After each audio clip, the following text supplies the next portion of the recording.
Alright guys, welcome. Hope we're all doing good. It's going to be a weird stream today because I'm in competition with the main channel that literally has 1,000 people, right, and I was one of them, sitting there just staring at the countdown. There's 24 hours until the announcement. So, now, I'm not that good at maths, alright, but I'm pretty sure in 24 hours I'm scheduled to be streaming again.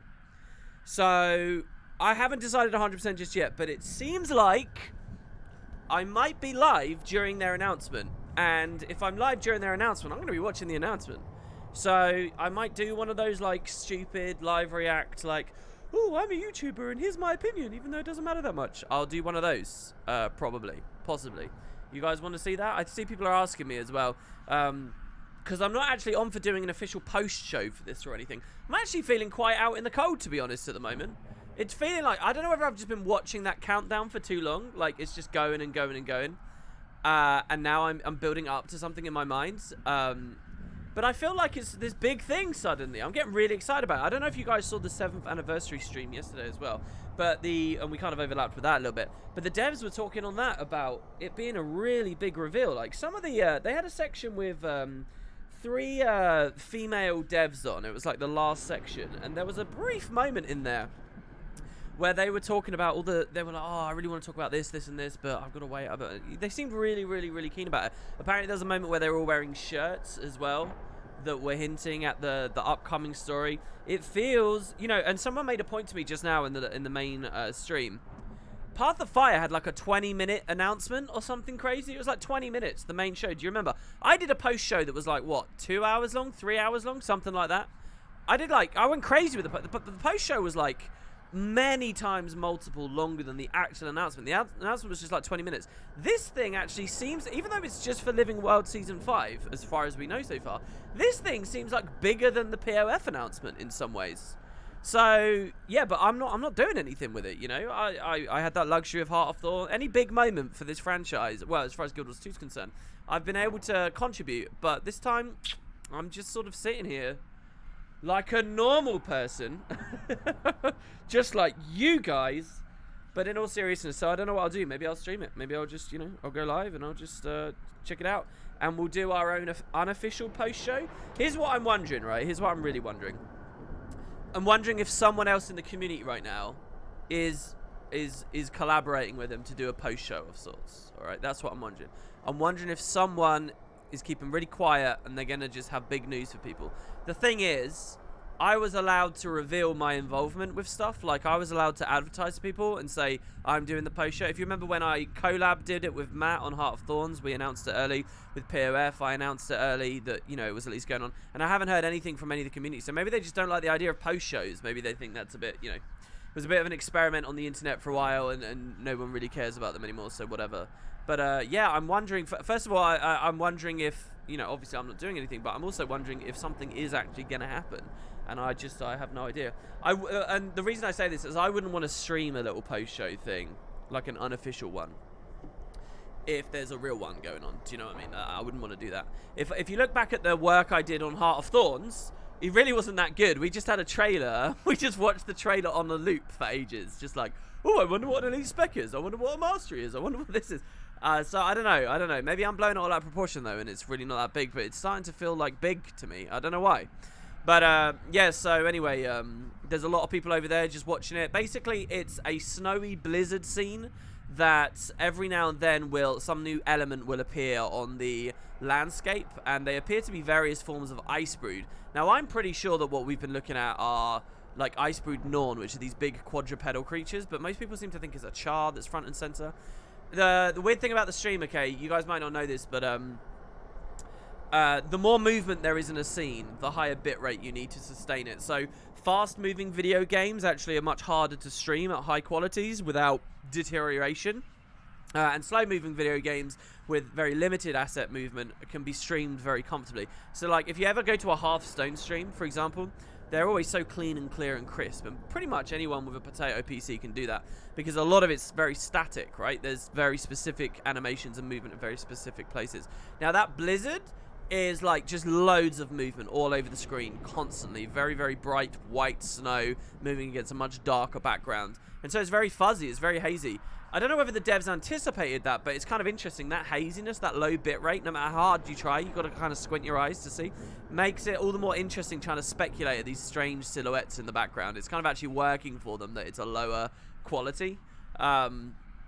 But yeah, they've slowly been appearing. I just watched the 24-hour mark tick over, and I was wondering, you know, they might add a new one at 24 hours, but it doesn't seem like they have. So yeah, it's just kind of building up. I hope to see the viewers keep going on it. I really do.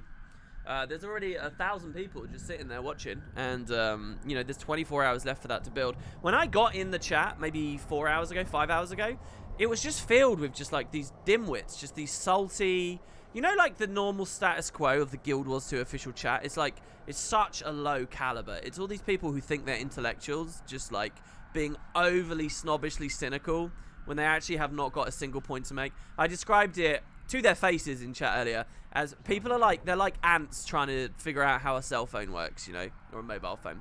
Like, they're just so hopeless. They're like, oh, Guild Wars 2 dead game because X, Y, and Z, and they just got no idea what they're talking about.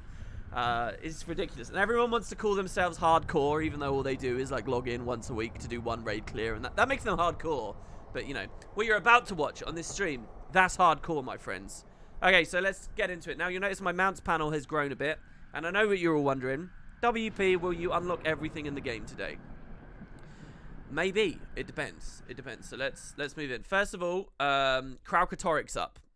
Yeah, we're all interested in the next Elder Dragon. Obviously, Living World Season 5, you know, this announcement in 24 hours could put us with a release date as well. And we might be saddled with that. It might be like, okay, 1 week from now, the next episode's out. You never know. So I just really want to have this done. So here's the plan going forwards for the next little while.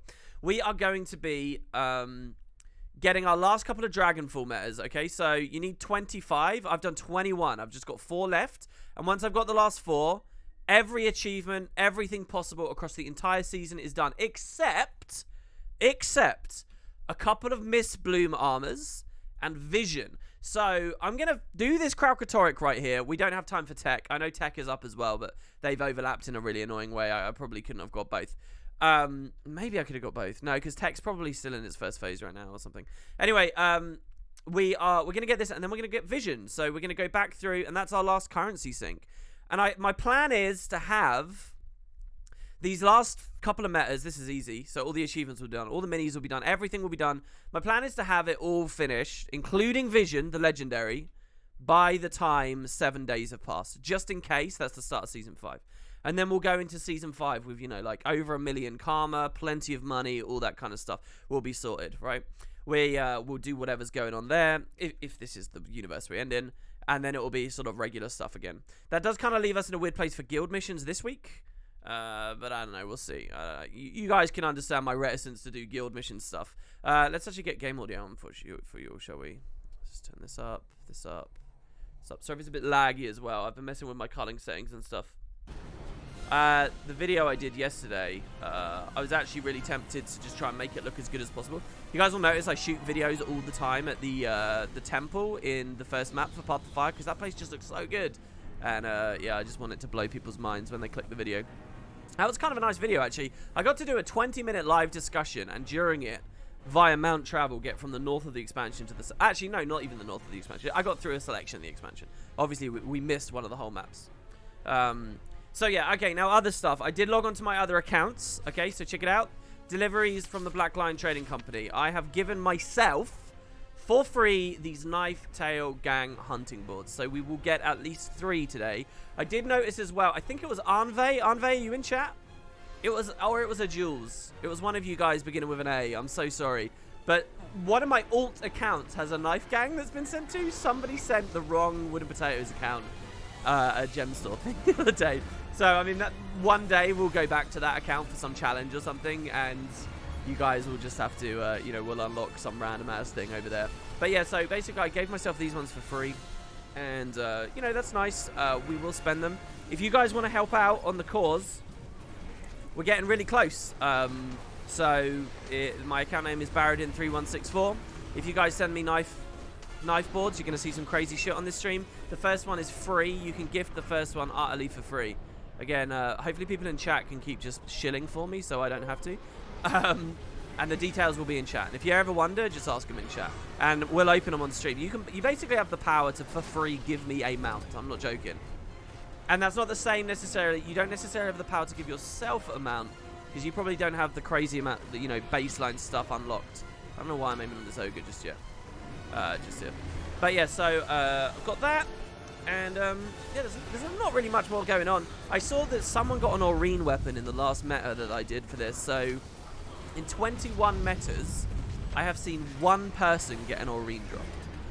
Alright, so how many weapons are there? They've even done underwater for this set, haven't they? That's a shit ton of metas to get the full Aurene set. We're just going to have to hope that at some point ArenaNet add a bypass. Same for tech stuff. And possibly the same for worm stuff, but we'll see. Worm we might be able to get to. What server am I on? I'm on EU today. We actually did a ton of streams on NA back-to-back. I'm on EU. I was actually trolling a guy earlier saying I was on China. But as you guys know, my Chinese account is lost. I've told that story enough times. We don't have that anymore. I would love to do China.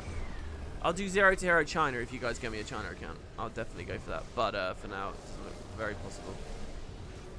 So yeah, anyway, we're back to Krauk now and just weak points. I've noticed a lot of cool little things about the Dragonfall meta that I didn't realize. Like each weak point, did you know you proc the weak point? You have to have a certain number of players. You got to have 3 players in the circle, and it's got like a special kind of UI that I didn't really realize Guild Wars utilized. And then Aurene comes down and actually opens up the weak points. Every single one, all 12 of them you have to do for the meta. So that's some nice little touches. It's kind of amazing coming back and experiencing all the moving set pieces and stuff that are involved in Guild Wars 2. Having played a ton of WoW Classic. Well, not a ton of, but I did play a bunch more of that. I've almost got my pet. I'm a hunter and I've almost got my pet, so that's kind of nice. That's what I did yesterday. I actually noticed, alright, I don't know if you're in chat, who was the guy's name? Yesterday, I went on stream, right, and I had a long discussion, okay, about the fact that when you play WoW Classic, it immediately throws you back into that traditional MMO design that's very punishing and very, you know, specifically calibrated to squeeze as much time out of you and to get you addicted, and it's not got much quality of life, okay? I did a long discussion talking about that and how enjoyable that is, and I did a long discussion saying, you know, Guild Wars 2 is like the antidote to that, but Guild Wars 2 is always on the back foot because it kind of requires you to play WoW first, you know? You have to grind in MapleStory and Perfect World and all these and RuneScape to realize why you like Guild Wars 2, you know? And for that reason, Guild Wars 2 will never be as successful as its competitors. That was kind of a thing that I was talking about. But as a part of that discussion, I made the statement, I said that WoW Classic might be good for Guild Wars 2 because people will play WoW Classic and they'll realize, oh my god, this is shit. This is really horrible. I want to go back to Guild Wars 2 now where everything's really sorted and you realize just how awesome this game is, okay? That's what I said. Someone clipped that little statement there where I'm basically being a total fanboy for Guild Wars 2, right? They clipped that and called it like Omega Lol or whatever. Like as if I'm saying something ridiculous. I don't know what the suggestion was there, but I even deleted that clip. That clip is gone. You will not define that discussion by that tiny little clip. But I'm not ashamed to say it. I'm not ashamed to say it in the broader context I can now deliver on this stream. It might be good for the Guild Wars 2. WoW Classic people play it, they'll get their fill of the nostalgia and they'll be like, to be honest, this is pretty shit. Come back to Guild Wars, like, oh yeah, now I basically just have dev hacks everywhere because they've gone so off the deep end with quality of life. So yeah, I think there's some logic there, I really do. Anyway, yeah, I'm a Tauren hunter and I'm level 9. I had a friend power level me basically. I actually have the character name in that game, the same as my main in this game, Lys, L-Y-S. So if you guys want to add me, I'm on Incendious, and I play a character called Lys. You can say hi. Classic WoW shit, and Guild Wars 2 will only benefit. I think in the long term, I think it's like, you know, it's like a palate cleanser. I think it will be one of those things where you really realize everything that ArenaNet built their game to be better than, you know, it fades away if you're not experiencing the thing that you're better than, you know? And so, yeah, I think that's the thing. All right, there you go. We get our next. We open the stream with our Dragonfall. Claude Narrative says it's true, though. You played a lot of Classic the last couple of days, and it made me want to play Guild Wars 2. By the way, I'm not a total fanboy. What I think is I think Guild Wars 2 is too far on the one side, and I think WoW Classic and many other MMOs is too far on the other side. Right, I actually believe in a bit of a middle ground, and the middle ground I would aim for is closer to WoW Classic than contemporary Guild Wars 2. That is the middle ground I'd aim for. I think Blizzard are closer than ArenaNet are, realistically. But yeah, everything else I said, that logic still holds, irrespective of my personal tastes, right? Shit, I was going to say something else about... Oh, yeah, I've just noticed even more stuff. They just constantly copy. Do you guys notice that you know the repair mechanic in Guild Wars 2? You know that's like an arbitrary, stupid mechanic that's been devalued over the years. The economy element of it isn't relevant, and they just sort of, you know, eliminate it where possible with picking up instabilities and all that kind of shit. You know how repair is basically nothing in Guild Wars 2? But it could have been like a good long-term attrition mechanic in the... absence of energy, right, and the energy system that Guild Wars 1 had. It could have been that, and then the devs never embraced it. Do you know what I'm now realizing playing WoW Classic? There's a fuck ton of stuff in Guild Wars 2 that is only in Guild Wars 2 because ArenaNet are aping WoW. I didn't realize how bad it was. I didn't realize how just empty some of the decisions ArenaNet have made over the years are. But they really are. Have you guys noticed, like, you play Classic WoW, and the armor repair system is exactly the same as Guild Wars 2's. And now it's obvious. Now I realize why Guild Wars 2 has this pointless thing. It's because it's just, you know, it's appealing to World of Warcraft players. It's just soullessly, like, copy-pasting a thing, because they think that's what should be there. You know, even for a studio like ArenaNet that you think overly questions everything and tried to reinvent the wheel everywhere, it's actually becoming very apparent to me that they didn't. They didn't reinvent the wheel everywhere. They copied a lot of stuff fairly mindlessly, it looks like. And now it's this weird, like, artifice in the game. And it's no wonder to me. It's absolutely no wonder. So, that was a weird one. Another, you know, there's strange coincidence. I'm playing a Tauren, okay? So, as a Tauren, you're running around these big grassy fields, right? And in these grassy fields, there's, like, these water wells. And there's these constant, like, spinning wooden, like, little implements on the ground that just keep rotating and rotating and rotating. It looks pretty good. And you know what a friend of mine said to me yesterday as I was doing that on Discord? It was like, don't you think that they copied that for Queensdale? And he's absolutely right. That's probably why a prominent landmark and feature in the Guild Wars 2 starter zone of Queensdale is those sprinklers, right? It's ArenaNet, like, basically they're looking at what WoW did and, like, just trying to reconfigure it a little bit and appealing to that Tauren nostalgia in Queensdale. That's what's going on. I'm not actually criticizing that as a desperate move or as, you know, unprofessional or anything like that.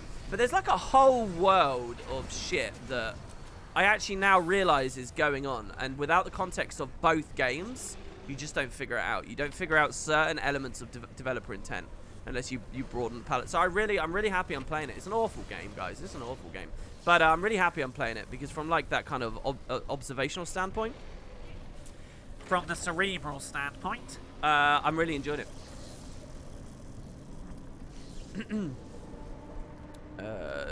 I guess everyone else is sky scaling, so I'll follow the herd. Event system. Oh, well, look, no, I think ArenaNet were true innovators in a lot of ways. I think ArenaNet were very bold, especially with the establishment of a lot of their philosophies when it came to the release of Guild Wars 1. Like I said on yesterday's stream, the much better comparison is Guild Wars 1 to WoW Classic, because they're both in kind of a similar place, you know.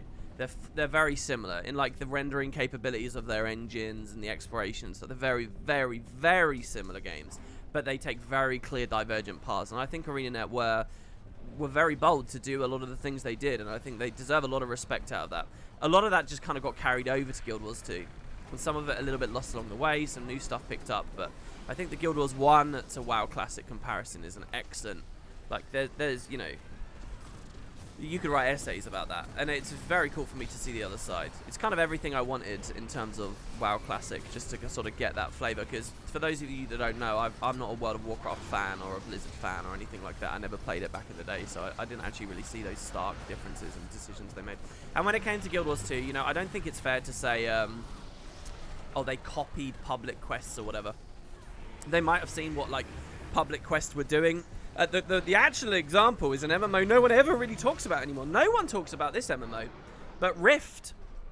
Rift basically implemented a feature that was dynamic events and it released about a year before Guild Wars 2 came out. So the thing is, ArenaNet, the studio, they would have already been looking at the idea of dynamic events and how they can apply it to their world and stuff long before the whole Rift thing. So I think they were always unfairly accused of copying Rift, but Rift is the main one that you think about.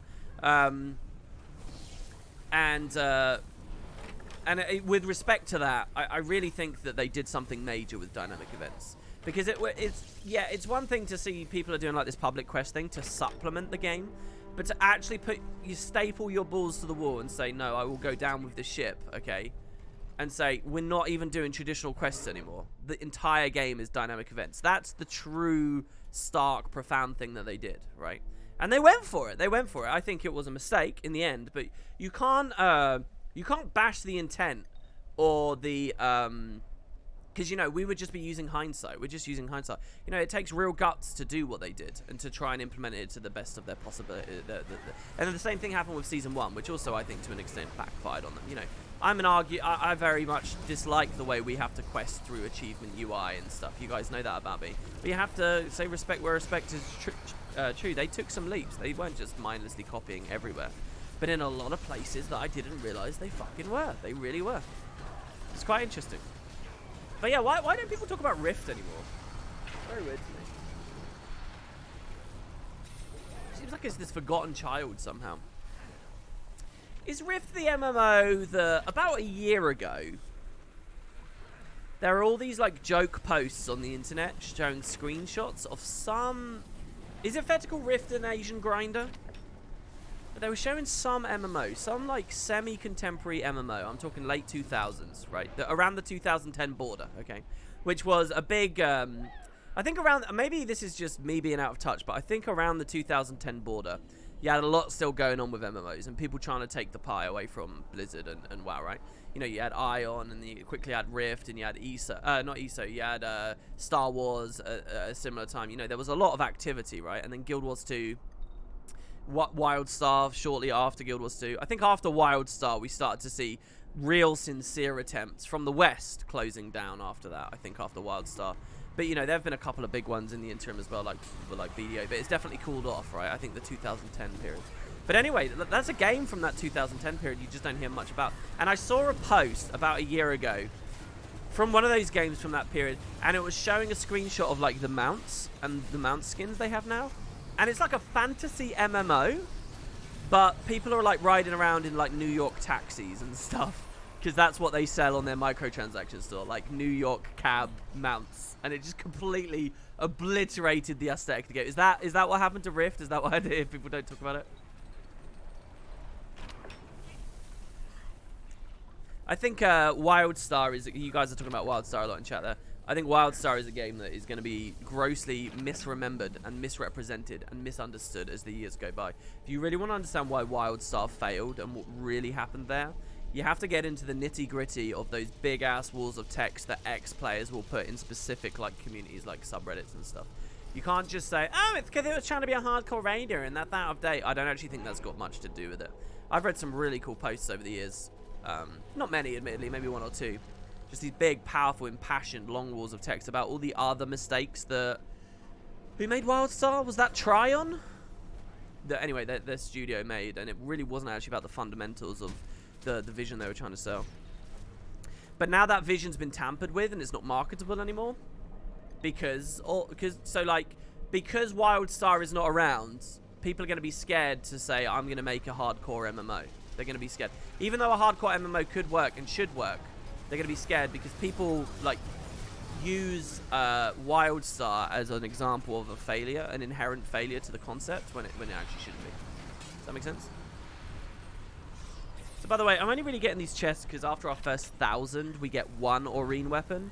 And I'd quite like that one Aurene weapon to be a focus so we can max the focus selection out in the wardrobe. I think that'd be pretty cool. I could probably do my knife gangs here as well. Should we do that? Why not? And we'll get some mounts. So there you go. So that's 3 knife gangs. Oh yeah, we've got legendary upgrades to think about as well. They're technically not necessarily a part of Master, but I think having a full legendary character with the upgrades too probably would be pretty cool.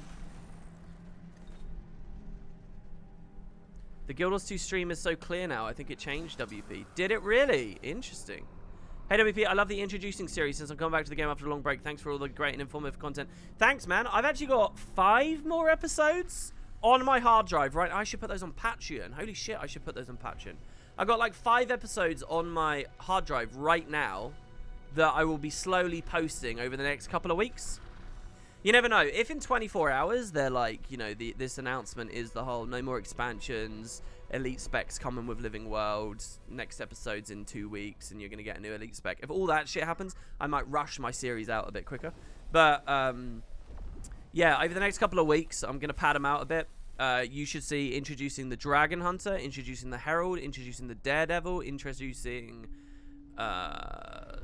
Did you guys saw Scrap already? I think you already saw Scrap. I think that's the one I posted. And there's another class. I can't remember what it is. There's another class. So you guys should see all of those.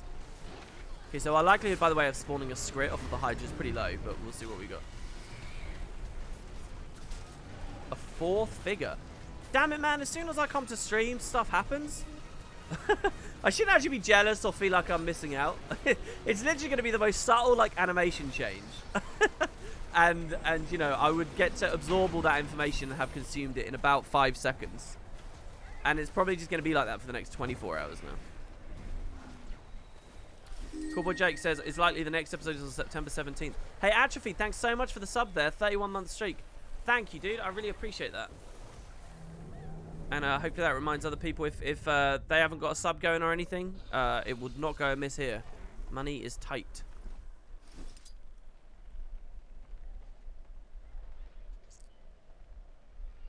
What's all this? You just want me to know that you appreciate his comment? Whose comment? Are you talking about me?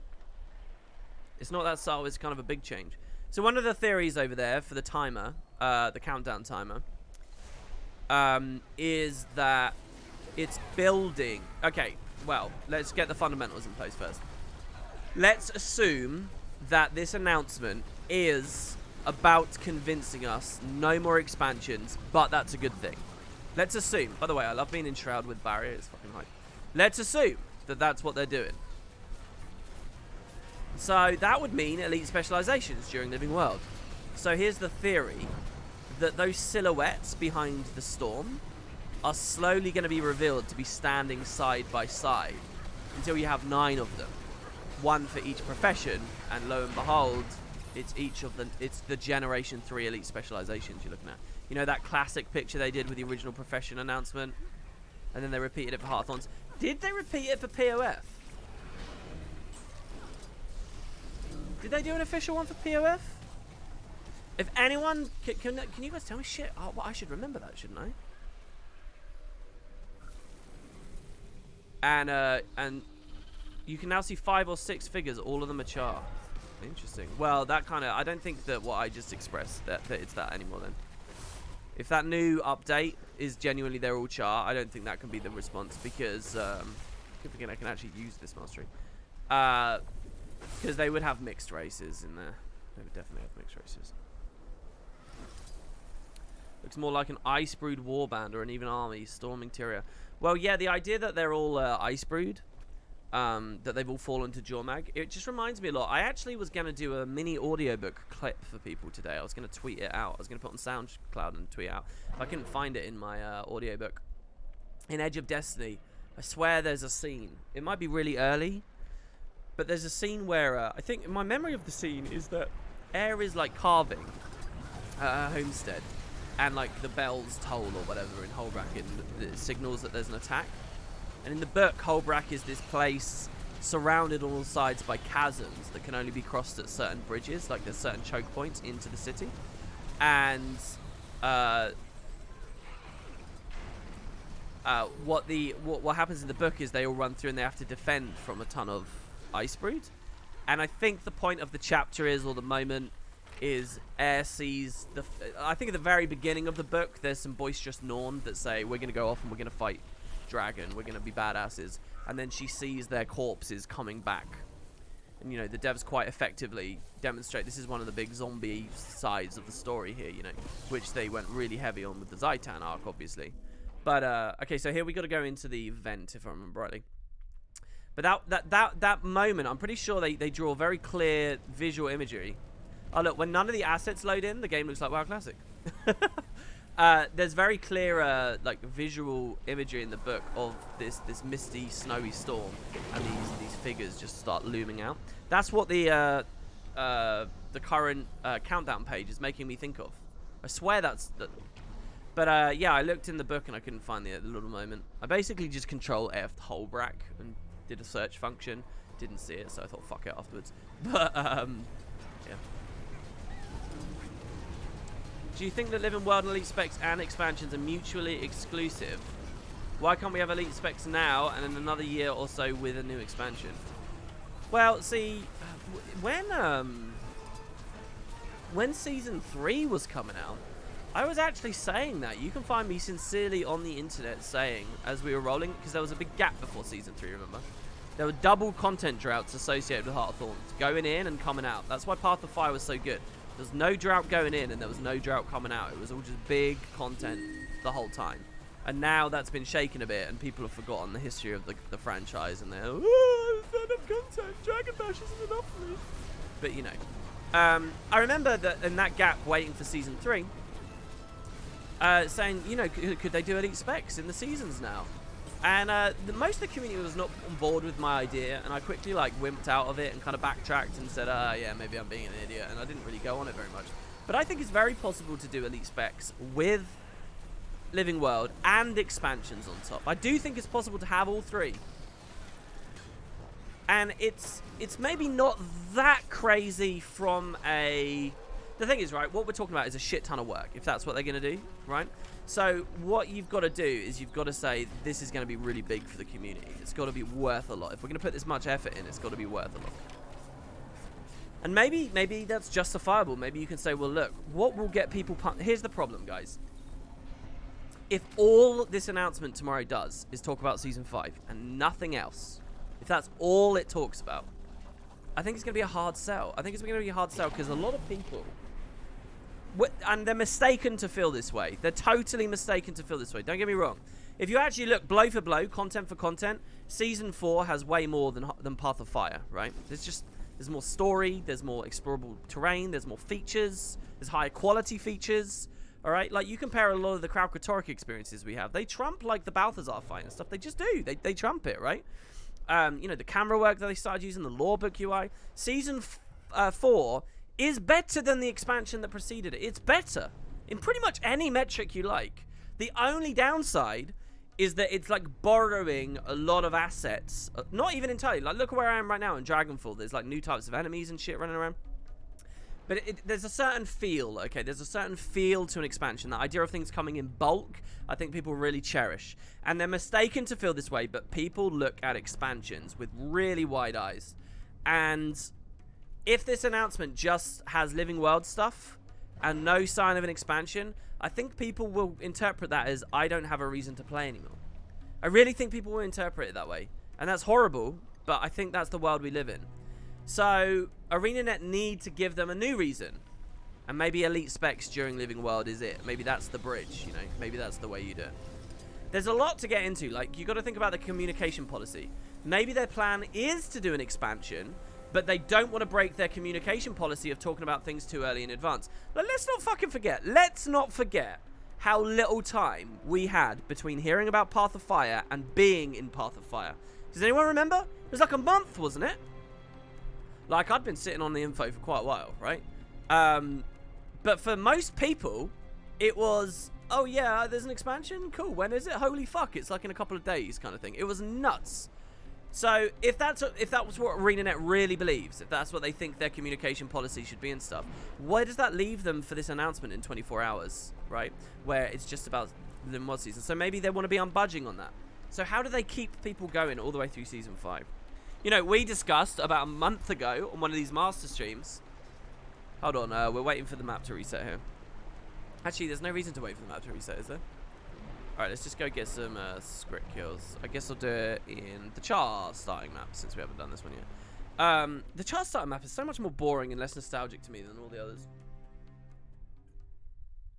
All the others. Like, this first little ring area with the initial hearts, ugh, it's so much more lame than, like, that initial place in Queensdale, or the Southern Wayfarer Foothills where it's really green, or the Golem chest area at Metrica, or... the little grubs and the thorn wolves and stuff in Caledon. This area is just like lame to me. I don't know. I guess I get a bit nostalgic. It does have the Great Northern War in the background. Shit, I completely taught myself off the topic. Oh yeah, no, we mentioned about a month ago. What do you guys think about this? It sounds crazy, right? But if unlocking every episode of Season 5, or I'll go you on further. You see, you know the UI for the achievements here, you know that it's like If you haven't beaten it, there's a chest. When you beat it, there's an achievement icon. When you get all the achievements, it's this wreathed one. It's this really nice achievement icon. We talked about a month ago the idea of every episode of season 5, you play it. If you get the wreath, if you have the wreath, the expansion is free. You have a wreath on every episode throughout season 5. The next expansion is free. Now, we proposed that because we were talking about like how little sales are worth from the boxes versus the gem store and all that kind of shit. Now, if that was announced, if in 24 hours they announced that there is an expansion and it's free if you play all of season 5, you're going to get crazy population through season 5. And you actually double dip because you get people coming into season 5 because they want value for money. They play more of season 5 than they ordinarily would. A lot of people are like, oh, it's just season episodes and then gem store, and that's because they don't go for everything. They don't take the Guild Wars 2 Master approach, right? But now you've got loads of people spending more time in the game for that, and opportunities for them to get into World versus World and raiding and all that other stuff if they see fit during that period of time. But then when the expansion actually comes out, I think personally, because they actually worked, what's harder, right? Spending 30 quid or doing all those achievements in the pursuit of value for money, right, over a whole year, right, which is what this season will probably be, right? What's harder? Well, obviously it's the second of those. Spending 30 quid, you're not actually that invested, right? So you double dip because not only did you get all that playtime during season 5, but when the expansion itself comes out, everyone who actually played into that, or whatever you guys think the balance is, maybe you don't have to get all the achievements, maybe it's just unlock it or whatever, right? But all the people who went for the value for money approach, they'll now tell themselves and force themselves to play the game more, the expansion itself, and give the expansion a fairer shot than they would if they just spent 30 quid, right? So you like double dip. And I really do believe in that, by the way. And I think that Blizzard's kind of profit off of that in a weird way too. Did I really already kill multiple script? Holy shit, I did. I think Blizzard profit off that in a weird way with sub fee. You know, when you're paying a sub fee, you give the game more of a shot. You force yourself to invest in it more just because you want value for money for that sub, right? Whether that's starting out and, clearing space in your schedule to actually really immerse yourself into a new product. Otherwise, you'll just be a bit flippant about it. Or whether that's like multiple months in, pushing yourself and having that drive to keep going. I think even like queues, like these World of Warcraft classic queues, it's an interesting experience. Like, monitor your own psychology as you play that game now that you've queued to get in, right? I log into that game and it's boring and it's slow and it's uninteresting and it's like, it's a crap game, but I just spent like an hour and a half queuing for it. So do you know what? Fuck you. I'm actually going to play a bit, right? And that's enough. That's enough to get me addicted, Or probably over enough time it would be enough to get me addicted. It's like a queue is beneficial in a way. So there's these weird little things going on, and I think that, yeah, if you tell people that there's a value for money approach, it's not actually value for time or whatever, they'd get a lot out of that. But I can't remember what fully segued me onto that point, but that was something we talked about a month ago. We've talked about these ideas and what they do and what they mean. Oh shit, we got a mail. Hype! Thank you so much. Okay, so guys, on stream, what happened here was someone just sent me a Knife Tail Gang hunting board because they're free. Everyone gets one for free, and you can just send it to my account, Baradin3164. There'll be instructions in chat, hopefully. Anyone who does this is a fucking legend. Thank you so much. Oh, we got another one. Exactly, yeah. Anyone that does this, you guys are about to see how crazy this is. Thank you very, very much. Okay, so we get 2 more script now. Yeah, a bit like the going out of business sales in stores. Yeah, a little bit. I think it's slightly different. It's not quite the idea of marking up something to put a fake sale on, right? It's not quite that. But, yeah, there's these little tricks. There's things to think about. So if you talked about this already, but how goes my continued adventures? Yeah, I've already talked about it a bit. Some new insights. I don't want to talk about that game too much on my streams. But, yeah, it's an okay game for now. I'm only level 9, so, go very slow. Oh shit, we got a Sigil of Gruul Slaying. Nice. There's only a couple of those left. WP, check the Guild Wars 2 stream now. Check it now, it's updated. Yeah, we already heard it's updated. Don't worry, it'll be fine. If someone links me in stream chat so I can just click very quickly. Link me a screenshot or something. I'll have a look.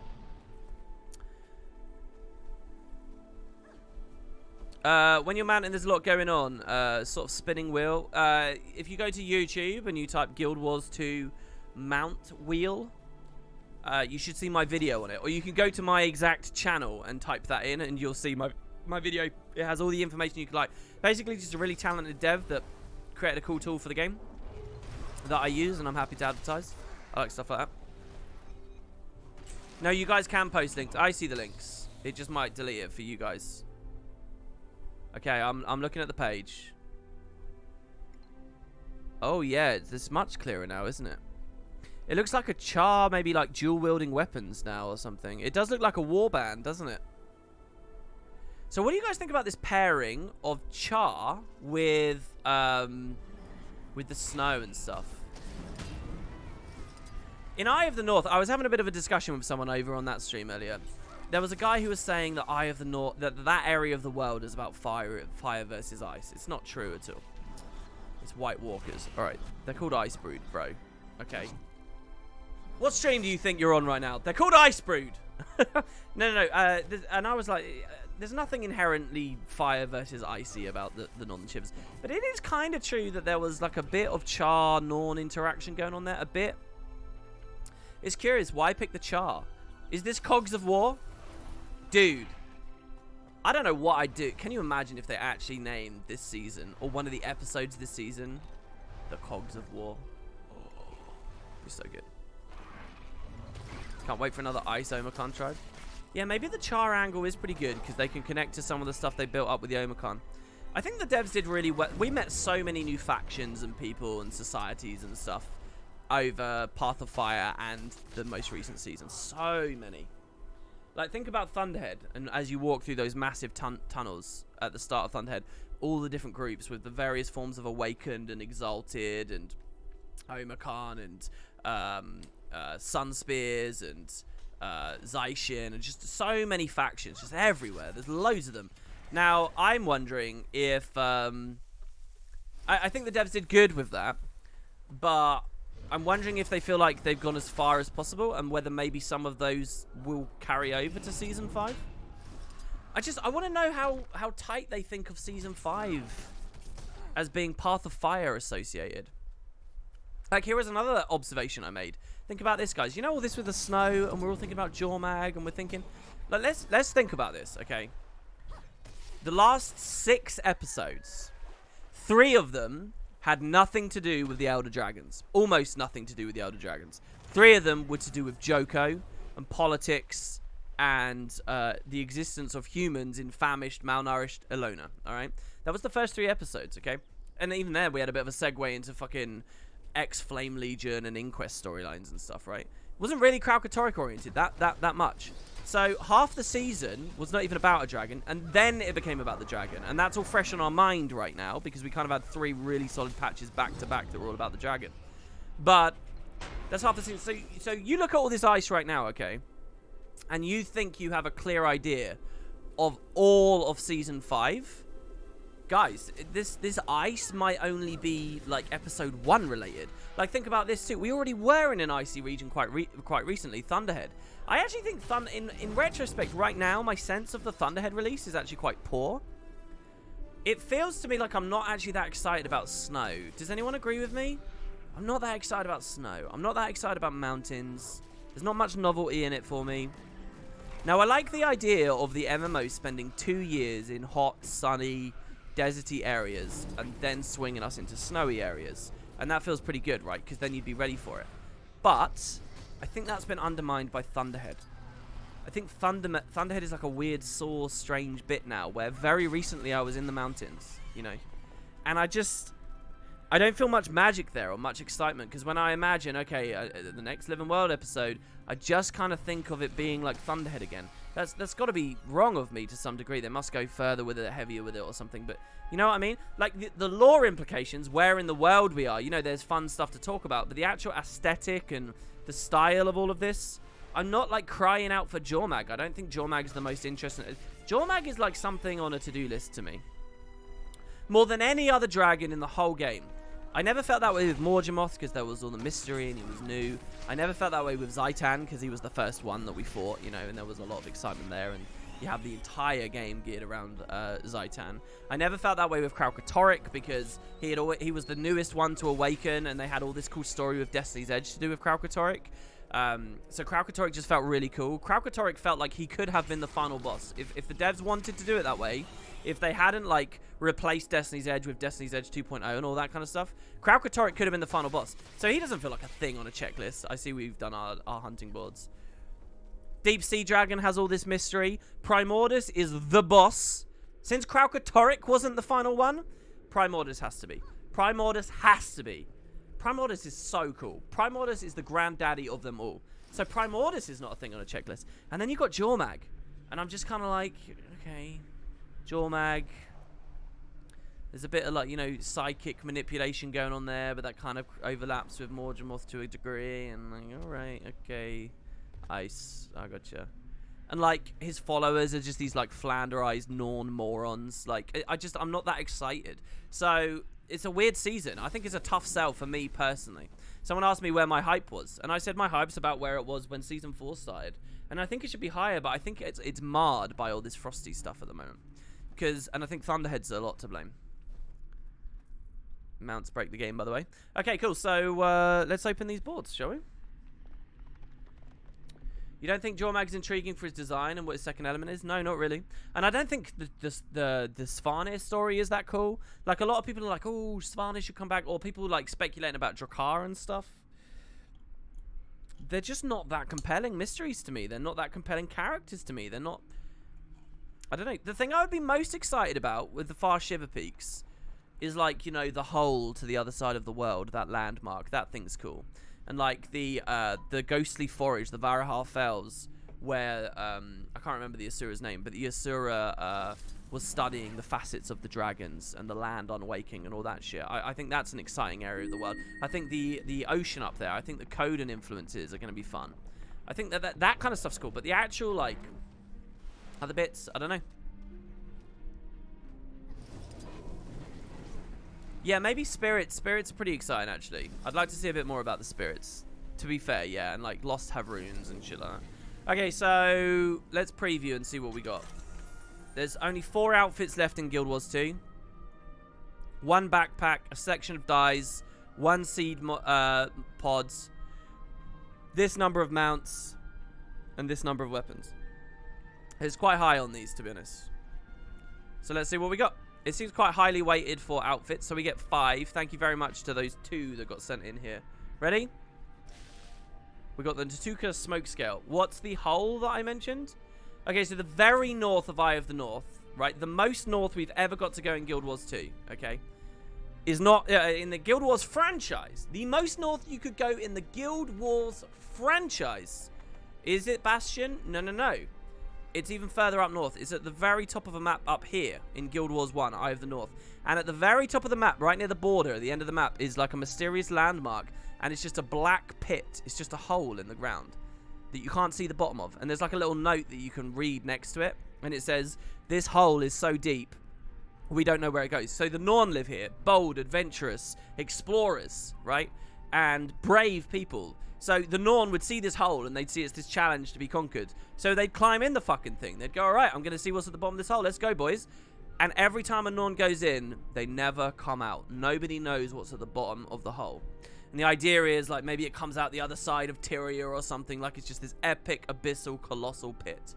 And this is in an expansion, by the way, where they added dungeons, which also take you underground and introduce the depths of Tyria and stuff. But the hole was something special. It was something even deeper. Yeah? So, you know, that's just one landmark, you know. I'd love to see, like, the Boreal Station stuff. I'd love to get back outside. You know, there's Guild Wars 1 nostalgia, but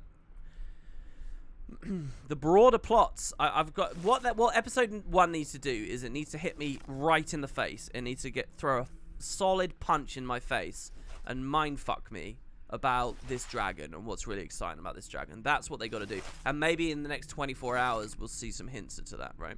Then I'm on board. But as a baseline, this dragon feels like a dragon on a checklist to me. For the first time. For the first time. Some people have felt that way about Elder Dragons for ages, but I'd say they're wrong. I say, if your impression going into this is, oh, I don't want more Elder Dragons. We keep doing Elder Dragons. I think you're wrong. We had 3 episodes on Kralkatorrik. Then before that, we had 3 episodes, very little to do with the dragon. Before that, we had a whole expansion that was largely to do with Balthazar. And yeah, Kralkatorrik did get a bit of a look in and whatnot, but, you know. And then before that, episode 6 was not necessarily about the dragons.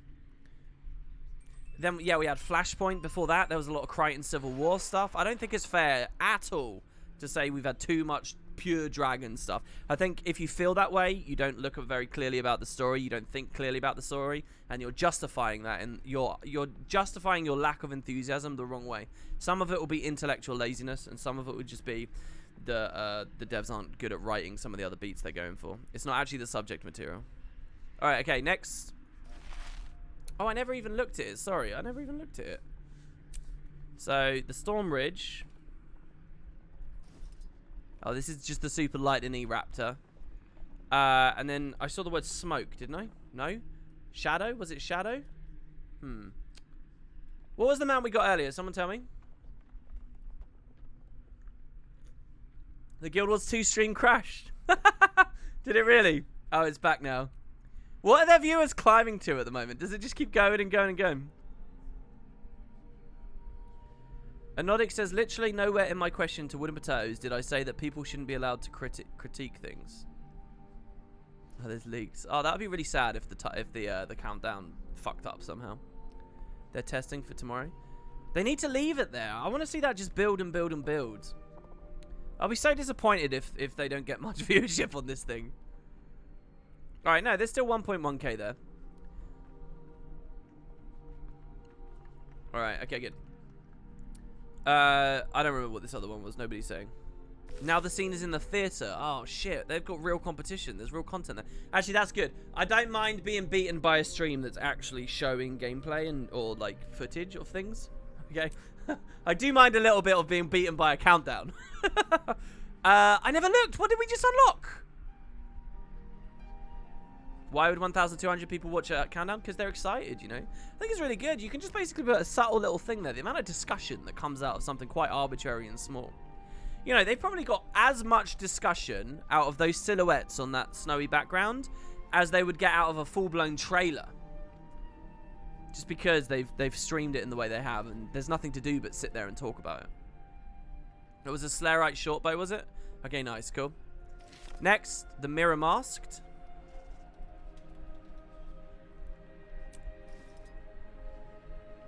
So this one looks like it could be good, but I don't like the butterflies. The butterflies are really lame. Why would you put butterflies next to this? It's just a girly mount, isn't it, really? It's like, oh, I like crystals. And I like butterflies.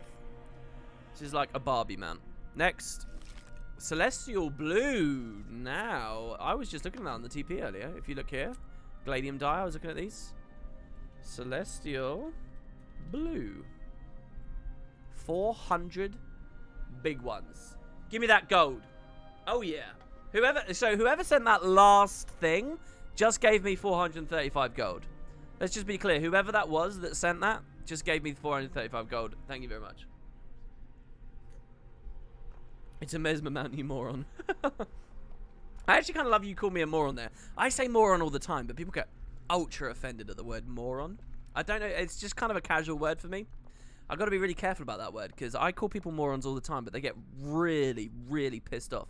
So I kind of like that you guys are calling me a moron here now because I can just take it in a relaxed way. You Mormon. Why is the dye so expensive? It's from a rare set or a new set. There's a weird thing with Guild Wars, okay? I don't know whether you can make bank with this, by the way. ArenaNet occasionally release new dye sets on the gem store, and no one really buys them because, you know, this Celestial Blue, I can approximate that to near exact perfection with some other blue out there, right? It doesn't mean that much to me as a veteran player because I've got other blues there. So no one really buys the packs, and it's only on RNG in the pack that you get the exclusive ones out. So the pack comes in, not too many people buy them, it leaves, and now there's just like a huge limit on supply, barely any supply at all. So people can just gouge the economy. Look at this. Look, this is one available, one available, one available, one available. It's not like people have hoarded lots of them. It's just a couple of guys got these, right? And so I think there's probably money you can make in buying those die packs. And no one talks about it, but I think that's a way to be a bit of a baron at the moment. To buy the die packs, get just a little bit lucky, and then put massive values on this. And then you get losers looking for unlocks who will buy them off of you. Or you get people like me that are one step ahead of that, and we're using unlockers, which is totally what I'm going for. So anyway, that's a brilliant die. Okay, so anyway, if you look here, I have been selling Mystic Coins. And a ton of our Ecto Gamble Ecto, I've sold a shit ton of as well. So we're up to 1,000 gold. So do you guys think I should do another wave of Knife Gang right now? Or do you think we should look at Vision right now? What do you guys want to see? Basically, I'll spend 1,000 gold here, and we'll do 15 Knife Gangs. Because remember, Knife Gangs are leaving the gem store, right? How many days we got left now? We've got 5 days, and then this is gone. Probably for good. So we got 5 days to abuse this. By the way, once I spend this next 1,000, I'm getting very low on liquid. Okay, people want to do Knife Gang. You don't want to see me make a legendary? You don't want to see that? All right, let's do Knife Gang then. Okay, so we buy, and then we come down here and we buy. Fuck, we've updated the prices doing that. Most barons abandon the die market because of ArenaNet's random reintroduction of old die packs. Great thing at the moment is flipping new die when they add a new die set. Yeah. I get what you're saying. I want to see your dick, WP. If not that, then just spend $300 and unlock all the unlocks you can get from the Knife Gang. What? What are you talking about? Bro, you think I've got $300 to spend on Knife Gangs? It's not going to happen, man. Alright. There you go. We got 100 gold left. This is such a weird, like, thing to stream, because it's just kind of spamming autos, but it's, like, so much value. Guild Wars 2 in a nutshell. Okay, here we go. So, I'm going to swap back to short bow kills. May as well work on it at the same time. Whoever put the Peachy emote there to the dick comment. Maybe he's about to give me $300? No, that would be crazy. I don't think anyone would do that. I think that would be a bit nuts. Okay. So we accept these. What map? So I guess we'll go back to Ascalon. We started here and we ended up all the way over here, right? Actually, let's do Caledon. Let's do Caledon and go towards the Messiah. So let's think, what else could the next season do? What are some big mysteries? Well, I want Carida, I think, was a big idea, and Livia. And the idea that maybe she'll have something more to say about the Scepter of Orin stuff. I'm not sure how exactly they'd tie it in or where. I think E could be interesting.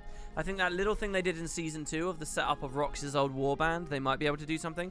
But it was around that time as well they did that amulet story. About the next in the line for the humans, and they never really went anywhere with that, so I don't know. I really want Dragon Breath buns here, by the way. They didn't add Ascended Dragon Breath buns yet, did they? Ascended Dragon Breath buns are coming later, no? What? Did I fuck this up? Did I accept that on the wrong character? No, they're here. Do I have shield kills? No, I don't have shield kills. The only way I'm going to get shield kills is we're going to go to a personal story mission quite late in the game in Ore. And we're going to spam shield skills on spiders that run down a ramp. There's a lich boss. There's an undead lich spider king boss that spawns just waves of them.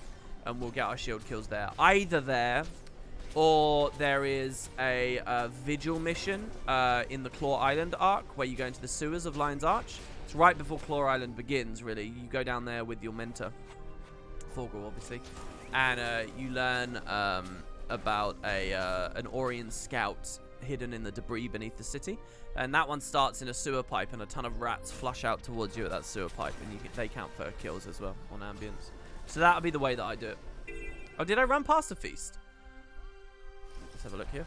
That is what I would focus on for shield, and I'll probably do that for there's some other offhand that's really annoying too. Do I have focus though? Let's have a look. Let's actually figure this out. I look at this very rarely. I got focus at some point. I don't know why or how. Maybe does the phantasm on focus count for Mesmer? Who the shit did I do focus on? Maybe it was just on Ellie, to tell you the truth. Maybe I just Flame Ward stuff on Ellie. Yeah, I might have done that at Bloodtide. I might have done that one at Bloodtide years ago. There we go. Okay, so I like how it's basically the PVT equivalent. Minus incoming damage, vitality, toughness. I'll tell you what, though. I'm really looking forward to Ascended Foods coming with Living World. Every moment I get more convinced of it.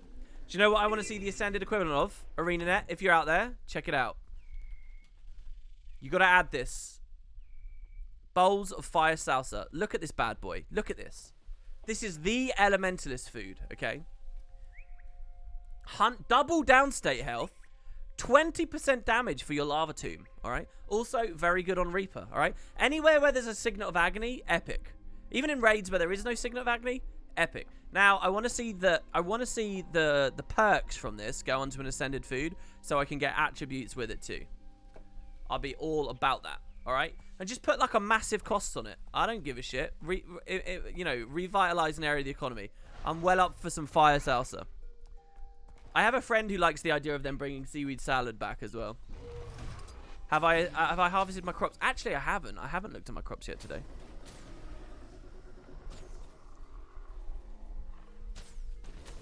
Chat usually wonders if WP looks at chat. Apparently, he doesn't even look at the game either. I wondered where his eyes are pointed at. Oh, well, it just depends on what I'm focused on. Like, while I was playing there, I wasn't necessarily looking for feasts. I don't think it mattered too much to me. I don't use my eyes much, to be honest, while I stream. If I'm in the middle of a conversation about something, then I'm usually thinking about that. And trying to focus on just finding targets to tag. That's what I would have been looking at. I would have been blind. You guys might know about this experiment, right? Where there's been various versions of it. I first saw it in an old Sky TV show in the United Kingdom called Brainiac. Does anyone remember Brainiac? By the way, there's a Brainiac YouTube channel out at the moment, 2019, that they update. It's a terrible show. I didn't realize just how like shit that show was until I started watching it again as an adult. It's so bad. I mean, obviously I get the nostalgia and I enjoy it as a fan for that, but my god, what a bad show. Anyway, there's a test. The first thing I saw it on was Brainiac, but I've seen it in multiple places. The idea is you're watching a camera. There's a camera pointed in a room, all right, and there's a group of people just standing there in a line. They're sort of mashed together, but largely in a line, and you're just looking. You've got this wide lens profile shot of all these people just standing in a crowd. You're looking at the crowd, and you get told to follow the suitcase. Okay, so a guy walks in from the left, out of frame. He walks in. He's got a suitcase in his hands. And he passes it to another guy in the crowd. And then that guy in the crowd passes it to someone else. And that guy passes it to someone else. There's quite a lot of people. And your view gets obstructed every now and then. Sometimes they'll like do a little 180 spin. So you have to guess at where the suitcase went. You're just following the suitcase. And you watch it and you're thinking, I don't want to mess this up, all right? It's a bit like the magic trick with the coins in the cup, right? People will like cheat you out of money with sleight of hand. So anyway, you keep going with it. And at the end, finally, the suitcase leaves. And the question you are asked is how many times does the suitcase pass hand? So every time someone changes hands with the suitcase, you count 1, and then it does it again. You count 2, and you count again. And so the challenge ends, and the voiceover will come on and it'll say, all right, well, okay, how did you do? What was your number? And you'll think to yourself, well, 11. And the guy says, all right, the answer is 6. Cool. There you go. That's it. It's done. And you're like, all right, well, that's for... Or they'll confirm that you got the answer correct. Then they'll say, but did you notice the giant teddy bear? And you're like, what? They're like, we're going to replay the footage again, but just don't count the suitcase anymore. So now you just watch the crowd, and sure enough, like 20 seconds in, a dude in a giant teddy bear suit will like waddle onto the screen, and he'll stand there and he'll like flip the bird at you, and he'll dance, and he'll do all this like ridiculous stuff, and it's the most obvious, blatant thing in the world. But because your attention was on something else, you're completely blind to it. It's just a really nice little experiment to see how vulnerable people are to that. And that is how I am when I'm streaming, all right? If I'm in the middle of something, I'll be focusing that hard on pressing F on Ascended Food to get slightly more damage or defense in early level Caledon Forests, okay? It's not relevant. Anyway, yeah, there's lots of versions of that. Sometimes the versions include naked ladies. Anyway, yeah. I just close my eyes and slap the keyboard. Nah, that's when I'm PvPing. That's why I play Mirage. That's how I got Legend on Mirage. True story. Literally, it was a blindfold stream. It happens a lot during crimes. It's called the bystander effect. No, it's not. The bystander effect is if you're in a crowd and a crime occurs, most people won't have the balls to stand up and do something because they're in a crowd and they feel like it's more likely to be someone else's responsibility. You could all be strangers and no one has any further responsibility than anyone else, but because a crowd exists, no one will leap into action. If you saw that same accident and you were on your own in the middle of nowhere and it's just you and the person who had the accident, you'd get up and help them. But as soon as you're in a crowd, you decide not to help because you assume someone else will, or you think it's someone else's job, or you're somehow scared that you're going to make a mistake by going over. And the bystander effect is proximity based too. It's the guy closest to the accident feels the most pressure to act. Like if you're in a busy bus and the accident occurs at the back of the bus, it's very unlikely passengers at the front will leap into action and do anything because they have to cross so much distance. But if the bus was empty, the positioning's exactly the same, you're the same distance, but the bus is empty, you travel quite far to help someone out. That's what the bystander effect is. It's a different thing. It's not really about people's focus. It's about our fears and social scenarios to be the one that steps forward. WP, can I post a link for the test? Sure, I'll permit you. If people really want to watch it. Oh my god, I fat-fingered all of that. Permit. Nifelex. Is that the reason why you don't get rezzed if there are 50 players around you? Oh, someone else would press F? I guess, yeah. But, yeah, I guess that's the bystander effect. But I think that's more a matter of pragmatism for players, to be honest. The point of the idea of the bystander effect is trying to express is that people are actually working against the better interests of the broader society. You're working in an illogical way. That's the point. In a lot of respects, it's logical to not res in tech, right? If I'm resing a minion monster in all blues, and I'm some try hard, big dick, staff weaver with full boon up time because I've got a chrono there with me as tech or something, I'm probably not going to press F, and there's a very real reason to not to. But it's that fear of being ostracized in a crowd of people you don't know. The thing that people are most scared of is that they go to help or they step out of bounds and then someone's going to run over and say, no, what are you doing? What are you doing? What are you doing? It's just a prank, bro. We're just doing something. Or, people are very scared of that. Even if they don't cognitively think of something like that, that tends to be the fear. We're conditioned. But I think the real interesting thing is that whole proximity side of it. I don't know. It's been a long time since I studied psychology, man. I can't remember. What WoW Classic Zone is this? I wish I'd played more and I could tell you about it. Right now, I only know about the Tauren areas, and there's like no water in the Tauren areas really just yet. There's like a couple of ponds. I don't know what area of World of Warcraft Classic has beaches. I'm sure there are beaches somewhere in that game, but I don't know just yet, I'm afraid. We've still got 9 more script to kill. Holy fuck. It's okay, look, it's all progress. As long as we've got things to talk about. So, someone update me again. What's going on with the official stream right now? The bystander effect is why you tell one person to call for an ambulance while starting CPR on a person. This is training. Interesting. So you're actually taught to specifically engage other people in the area.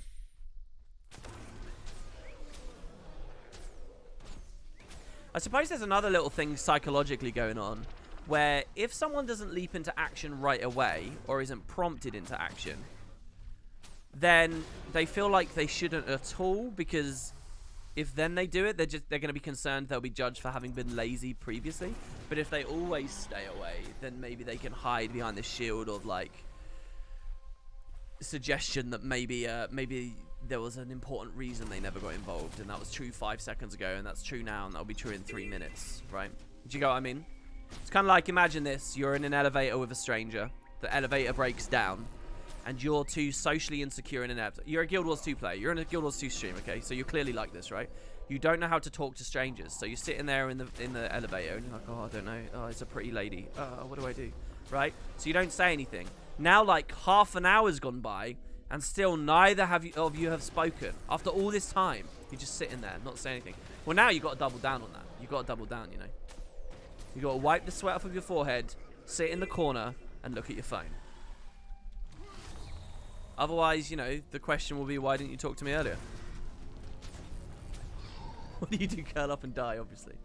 Yeah, man, I know that feel. I don't like the public. Something is coming close in the Guild Wars 2 stream. Looks like an ice-branded char. It's ice brewed. Wait. Before I'm a dick to you. Ice branded? Are you serious? Ice branded? Branded? Because there is lightning on that stream. They're calling it Thunder Snow, I think. There is lightning. This story is really specific. I just like painting the picture. I've never been stuck in an elevator. I think I'd probably panic a lot being stuck in an elevator. Have you guys heard this story about this girl? Alright, I'll go into the story again. What do you think? Krauke fell into the unending ocean and woke up the deep sea dragon. I mean, we touched all the other dragons already. Well, see, I was looking at the thunder on that stream as well. See, I thought that it wasn't a real world phenomenon. I thought you couldn't have lightning in snowstorms because lightning requires heat, right? There's a sort of temperature that you get thunderstorms at. And, you know, that conflicts with light. But apparently it is real. If you have a crazy intense enough snowstorm, the friction in the atmosphere can actually generate enough heat that lightning will come down too. They're apparently very, very serious storms. Not necessarily because of the lightning. The lightning is more a symptom of the kind of wind force and, you know, mass of shit that's going on. So apparently it can happen. It's very rare. But before that, I was looking at the lightning and I was thinking, well, hold on. Are they doing something here with, like, the fallout of Krauke-Toric's fall? But, you know, Krauke-Toric's fall is not like Morgima's fall. It's not like Zaitan's fall. There was no magical explosion, you know. And other dragons didn't necessarily get a piece of that pie. So if you're actually talking about snow-branded stuff, I don't know, ice-branded stuff. Are you sure the Char is using 2 swords as a cape? Cape would be pretty much... I think capes could be a good little selling thing for the next season. Possibly. WP is great at the work. Thank you very much. Probably not true. Probably should do your work. Yeah, exactly. Like, Aureen's got all of that, in theory, right? It's very strange. The devs are a bit fast and loose with the boundaries of magic and where we find them conflict at the moment. And, you know, the whole... each dragon represents, you know, different facets. Like Morgimuth is of shadow, I think. Did they say Morgimuth was shadow, or did they say Zaitan was shadow and poison or whatever? You know, like, they're very odd about those and the semantics behind those and the true meaning behind that stuff. So I don't know what they're going to say the capabilities of Jormag are, but I want them to be kind of hard and fast about it very soon, especially with respect to how his manipulation of the mind. Again, because of the whole Morgimuth side of things. There's new music playing on the countdown. Okay, new music is within the past hour, because when I was watching it, it was all music from, like, Heart of Thorns forwards. It's actually kind of a strange experience over there. If you guys go to that stream, again, I don't know what it's like anymore. It was kind of a weird experience, because a lot of the contemporary music is obviously desert-oriented, and, you know, it all feels very hot. It feels very Arabic. It feels very reminiscent of sands and sun and blue skies. And... you're watching it with the blizzard, and it's a very weird juxtaposition of the two. But I don't really think it's intentional. It's just they haven't got much to go on, to be honest. They were using, like, Timey's Game, that theme. That's a beautiful theme. And they were using a variety of things. So just 6 more script to kill here. I do want to remind you guys, if anyone else sends another knife gang while we're gathering them right now, it's more than appreciated. We'll open them all at once. New music was super eerie. You're hyped for a dark or horror living world. Well, yeah, I mean, to an extent, I just think that I think we're in too much of a happy place. Someone called me emo yesterday on my video I did, because I said, you know, quite clearly, the end of the most recent season of season 4, it was calibrated to some degree, and it obviously pivoted at the last moment, and it never cleaned up as tightly as it could have. But it was clearly has the fundamentals in place to be a happy ending for the game, you know.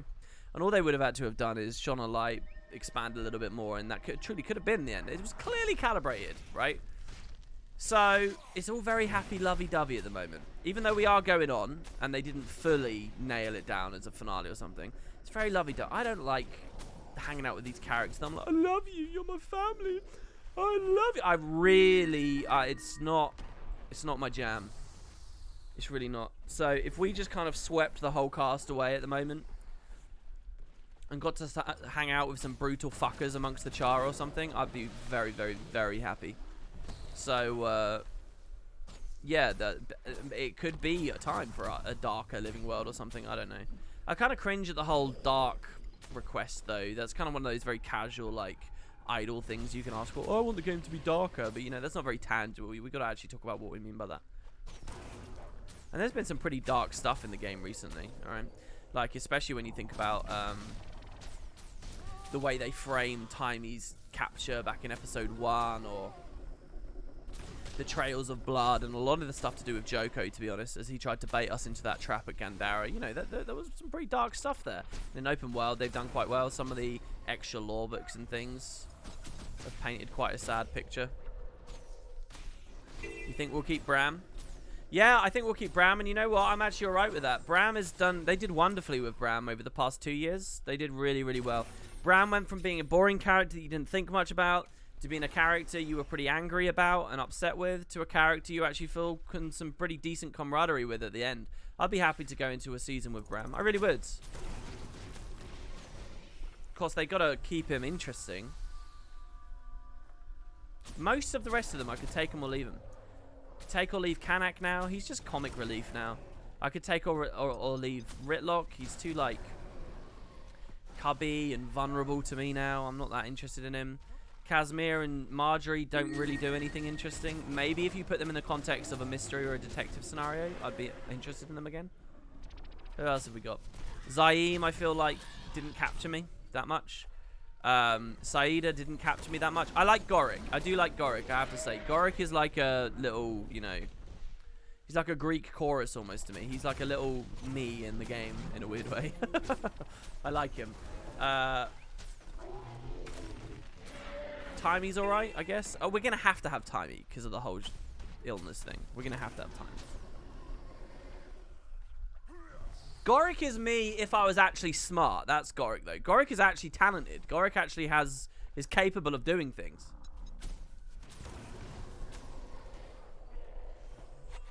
Yeah, but you're right. He is kind of a Timey replacement in a way. But I think Timey's alright in recent years. I think the way they've handled her since Flashpoint.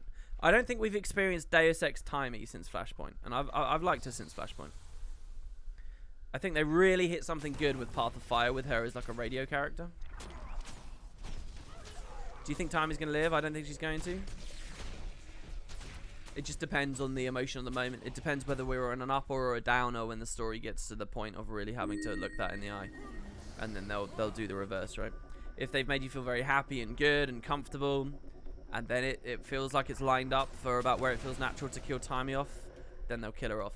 But if it's been too grim and too dark for too long, it doesn't make any sense to kill her. So they'll have the reverse. They'll have her miraculous survival be like a glimmer of hope. But, you know, that's all that they have to do, really. They just have to bounce your emotions left and right, and they can pick whichever side they want Timey to fall on with that. They can pick. I do think it's somewhat meaningful to have a major stage character killed off in Guild Wars. I do think it's meaningful. Who was the last major stage character we saw killed?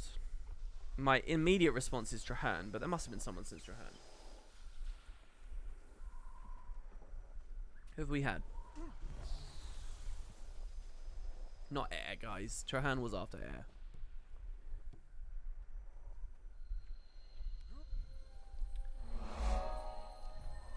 Blish, do you think the robot? You really think that counts? I'm not sure. Blish was not in the story long enough. I mean, that's a weird thing as well. Like, what is our baseline for what is a main character? You know, who would get a starring credit if this was a sitcom or whatever, right? Who would get it? Were Blish and Goric in the game long enough and talked about long enough to really be hard-hitting major characters? Timey would be. Timey's, you know, been a staple since season 1. Not much season 1, to be honest. People sort of...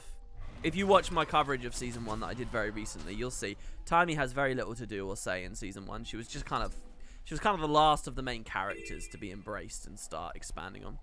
So, you know, she was definitely more realized as season 2 went along. But that's a long time ago, season 2. Kaith isn't dead. Well, no, it doesn't count. It doesn't count. Well, Kaith has definitely changed a lot. That'll be interesting in Season 5 to see what they do there. Well, Joko was an antagonist, so I don't think that quite counts. It's not a tragedy to have lost Joko. No matter what you lot say, it is not a tragedy to have lost Joko. Chronos, hey WP, I want to level up one of my characters as fast as possible. What would I suggest? Buy an expansion, get a level 80 booster, pop that. Failing that, check for birthday gifts. You get a big boost from those. Failing that, PvP and World vs. World give you shit tons of tomes. Failing that, run around the world on a build like you see I'm on. You see every kill here, I got 408 experience and a bonus of 1,200. Did you see that shit? I'm really early in the game. There, my bonus was a lot less. But basically, run around, quick killing enemies that you don't think other players have killed. There's a bonus experience system, which is if an enemy survives for a long time, it actually gains experience just traveling the world and wandering around picking daisies. It gains experience, and then you take it. So there I got a bonus of 1,000, right? So pop a shit ton of XP boosters and stuff, spend your laurels, whatever, and kill stuff like this, and you'll level extremely fast. That's the fastest way to do it. You can watch my Zero to Hero series from a while ago, where I demonstrate that in action. But I would use Tome. If you manual level the first, like, 15, then Tome after that, and then use this technique for anything later. It's the quickest levels. But I don't really recommend you do that, by the way. I recommend you actually treat the game as a game. Because what's going to happen is you're just going to rush through and then you're going to leave. This isn't like a grinder MMO that is squeezing you for time. It's literally an in-the-moment MMO. It's an MMO where you should just enjoy yourself. And try to get value and happiness out of the small moment-to-moment experiences. Because this game does not bridge you for long experiences very well. Long-term goals and stuff. So, you'll find you come in, you unnecessarily optimize a lot of your gameplay, and then you leave. And you go to Reddit and complain about how hardcore you are because you've been playing a couple of months.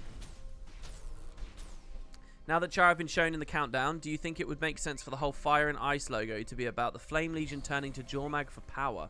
I never played Guild Wars 1, but I'm interested in its lore. It looks like the Flame Legion has looked to the gods for power before, so I'm wondering if they're now using Jormag. Zune, I hadn't considered that at all, but I think that's a really good observation. I think that's absolutely plausible. I think there's precedent in the way that the Sons of Svanir act. I think the idea of a Sons of Svanir Chara Flame Legion alliance would feel quite tacky in light of how Season 1 and stuff went. But I think it's a really natural combination, and I could definitely see that. I think that could be really fun. That would be a compelling way to get the other High Legions invested in the destruction of Jormag too. And I think, you know, there's that internet image of like some fucking jacked white dude like clutching arms with a jacked black dude, and it's like they've come together to support one another in this one, you know, thing. That's what that makes me think of. The Norn and the Char, the big badass motherfuckers coming together to take down Jormag. That's a cool thought to me. I like that. Is it from Predator? Is that really from Predator? I've seen Predator. I didn't know that was from Predator. But yeah, that's what that makes me think of. That's a hilarious way of describing that meme. How is it hilarious? It's pretty accurate, I think. All right, there we go. We've got all of our bonds. Where's a cinematic place for us to open? Let's do it. I would do it at the unseen area, but screw it. We'll just do it here.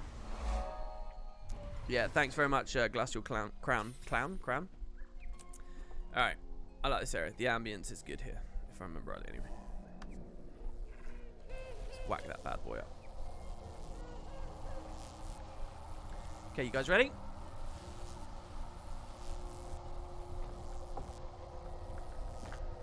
Alright. Unlock number 1, the Pyroclast. Let's click this. Show default dies. So this is actually interesting. I like fire. I like fiery stuff. This is pretty interesting because I think the idea of replacing the sand with like molten lava, I actually think it works really well. For a lot of the mounts, it's like, okay, they've just put like a lavary, fiery skin on it, and it doesn't really, you know, it just feels like kind of whatever. The biology doesn't really make sense.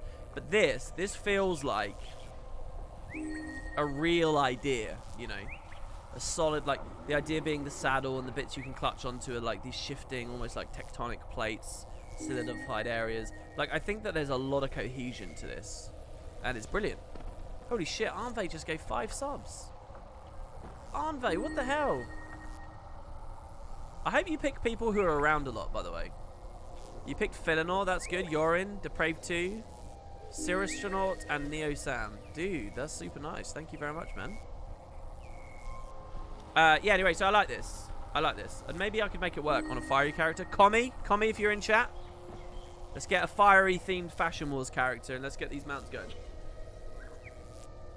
Oh, you picked them at random. Alright, well, no worries. Okay, next. Hype, we got our outfit. The first follower, Desmina. Oh, God, it's bad. Hey, the Order of Whispers backpack actually kind of works. The horns. I love it. I love the horns, man. That's so bad. All right, there are only 1, 2, 3, 4, 5, 6 outfits remaining. Beautiful. Edgy Santa Claus. This says Santa Claus to you, Fennec? I'm not sure I see much Santa in that. You could probably do get some good Santa roleplays with some of these, though. All right, next. Zodiac Hammer. We're on 13 out of 16. I'll just scroll on by with that. So we've got the Starbound now. So we keep getting these starry ones. There's so many of them to collect. I think between today and yesterday, we got the Star Scale, the Star Drift, and the Starbound. Or maybe I already had the Stardust. But we're going really far with this now. We can almost do a full Celestial. Oh, shit. Did you see that we overlapped some mounts there? Look at that. It seems to not be able to turn the drift off very quickly, so you can overlap it with another mount. When I get a full set, like a full set, maybe I can do something with the Fashion Wars. Maybe we can have like a Zodiac character. I don't know what you guys think about that, but it's possible. It's going to look hideous, but if it's just one character on the account, maybe it works. Commie, think about it. All right, next. We've got the Striped Basden.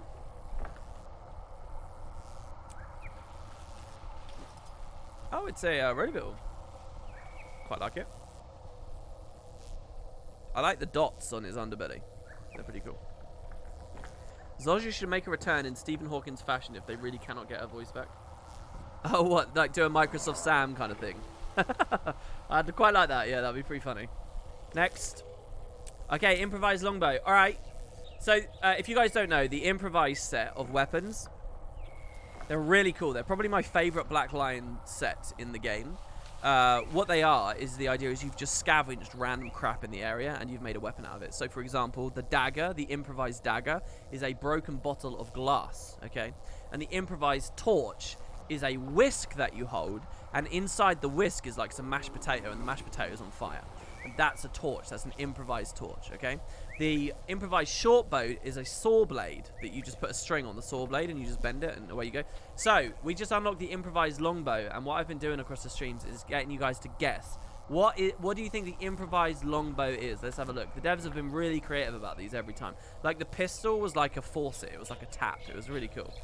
So, what is the longbow? Do you think it's going to be just like the short bow? Get your guesses in. Here it is. Ready? Oh, it's a fishing pole. Yeah, Cougar just says there. Oh, you guys are cheating. If you already know, doesn't count. Hey, look, this is actually a fishing pole. Like, legit, straight up. You can't hold it how I would want to. Damn, look how detailed the model is as well. They really went ham with it. Do you think if and when they add proper fishing, they'll like look at a model like this? I mean, they've already got some, right? They have done fishing. The fishing in episode 2 was really cool. So, I don't know, maybe they'll just use some of those established models. But a fishing rod, that's kind of nice. Okay. By the way, fishing rod or fishing pole? There it is, the last backpack. I swear we got this the other day. Am I crazy? Alright, we got to see this. Legion jetpack.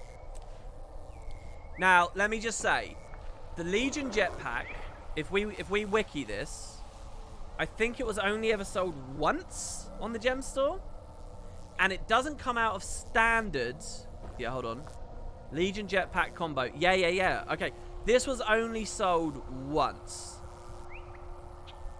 On April 2nd of this year. When Super Adventure Box came back this year, this got added. I never picked it up. It was 700 gems. We just got it for a measly 200 gems. Or maybe even less than that, actually. It's not returned. Now, here's the thing as well.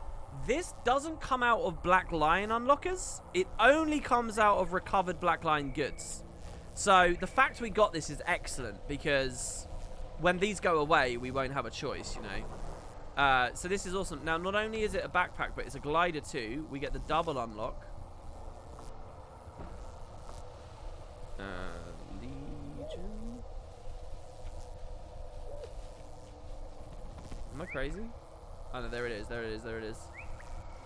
So, let's see. The two should segue together. So, we've now got the surfboard one, and we've got this. Now, I think this looks pretty good. What do you guys think? Oh, shit. What? Every time I jump? Dude, I didn't know it did this. Oh, and it actually is lighting the area. It's actual light effect. The wiki lists in the backlight, the backpack selection purchasable. I didn't know. Yeah, it does reminds me of Ratchet and Clank too. Yeah, it's like we've got Clank on the back. Now the glide. Oh, that's a shame. I kind of wanted my pose to be not the gliding pose. I wanted my pose to be more upright, like while I'm jumping. Okay, I really like that. Look at the shadows. Pay attention to the shadows on the floor here. When we jump, we get rid of the shadows. That's a good unlock. I'm really happy with that. I'd actually happily use that on some characters. That's like a real skin for me. That's a skin I will actually use. Does it light up during leap attacks? Well, let's have a look. Let's go Malix. See?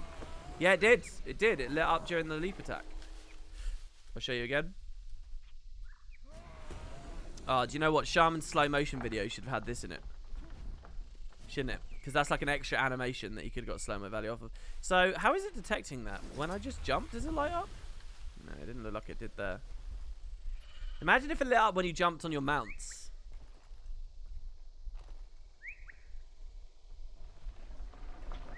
No, provides light, pay to win.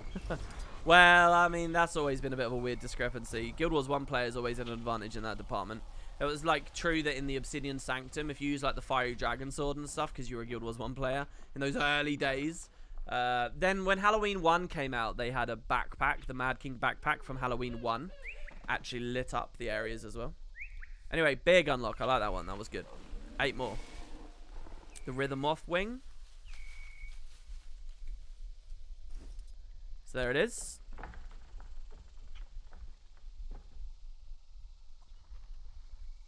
Not that exciting. Oh, sorry, show default dice. Okay, Radiant Gold die. Let's see how much this one was worth. All the dies I need are very, very, very pricey. So 300 gold. This is your Radiant Gold. Not as expensive as the Cerulean Blue, but still very pricey. Just really happy to see a die come in. There it is, the last mail carrier. All right, this is actually a timestamp here. This is actually a moment. We just finished a category.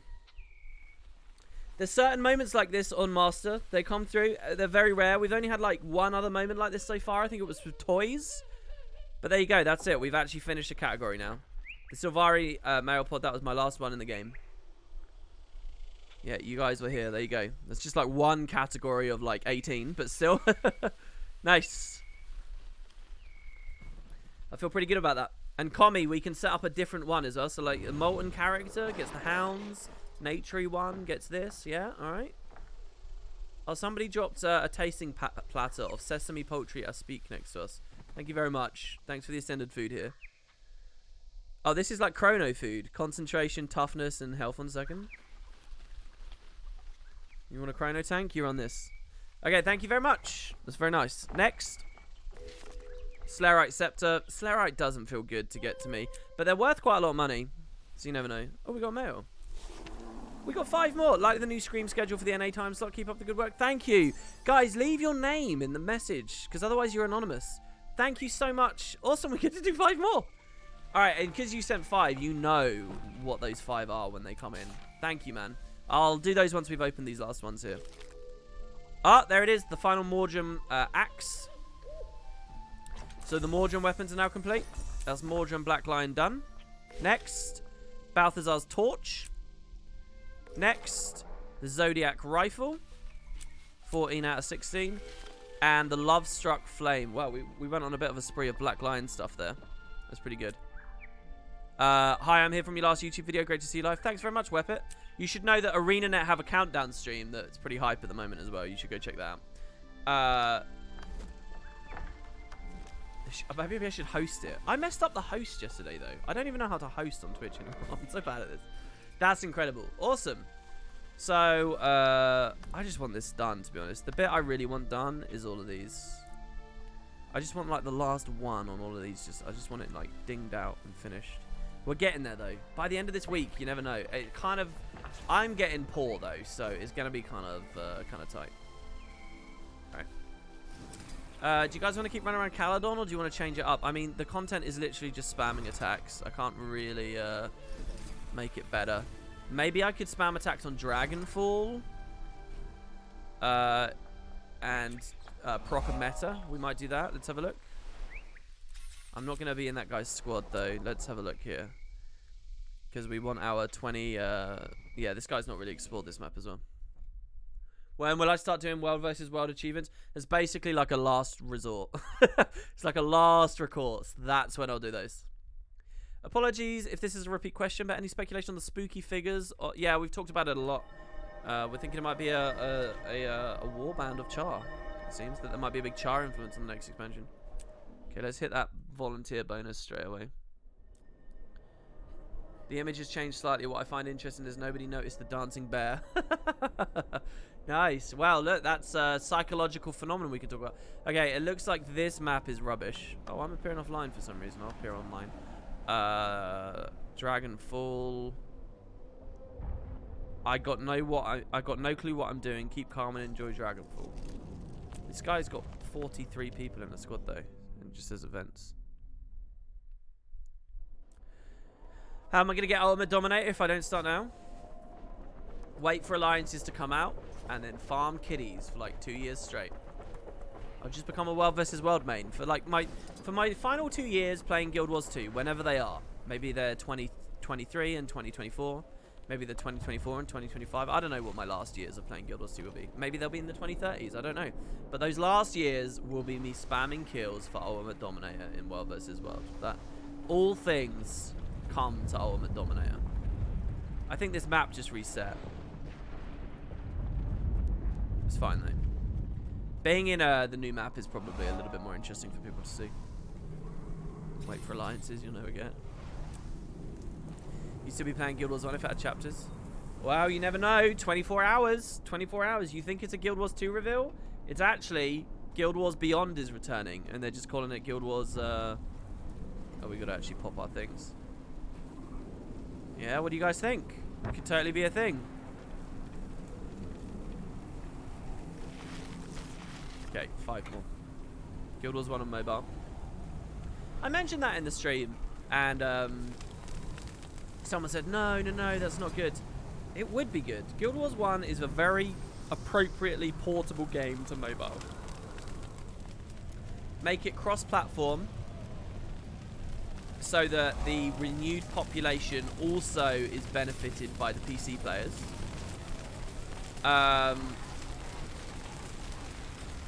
Thing is, we're actually a bit weak. This build is better for just spamming stuff in Corteria. Out here, we're actually going to be much lower impact. We also, to be honest, want to be on Shiro, not Malix. I only had this because of the leap a second ago. But yeah, think about it. You know, there's very few binds you actually need in that game. There's very few. Just have a good reworked UI for it. And then a little bit of new content in there. Just a little bit of new content. Do the Chapter 3 Beyond. It would be good timing, to be honest. You could do Chapter 3 of Beyond. You could do the Nightfall Beyond now. This is like your last opportunity to do it if you're ArenaNet. I know that they don't care and they have no plans. This is like your last opportunity. Because Path of Fire and Nightfall is still relevant. And now you can do kind of the reverse. You know, Beyond was all about building the bridges to Guild Wars 2 and like establishing the big themes and ideas for what those places will look like in the sequel. That's what Beyond was about. But now it would be kind of a weird reverse of that, where the Guild Wars 2 implementation, instead of being led by Beyond, is informing Beyond. That would be kind of weird to see, you know? Like, and there could be any number of benefits that come out of that. You know, like Nolan North's Joko. It was Nolan North, wasn't it? You can have him reprising his role as that voice actor, but he's now doing Guild Wars 1 Beyond content. And it's Joko that we know and love with that voice and all that stuff. But he's in Guild Wars 1. They can kind of bring him back and they can use him. You think about it. Everything I'm saying is stupid. It's not going to happen. But, you know, it's interesting. In a world with infinite money and time, what could the studio do? Guild Wars 1 on Switch? Yeah, I mean, it's much mobile, but console ports, to be honest.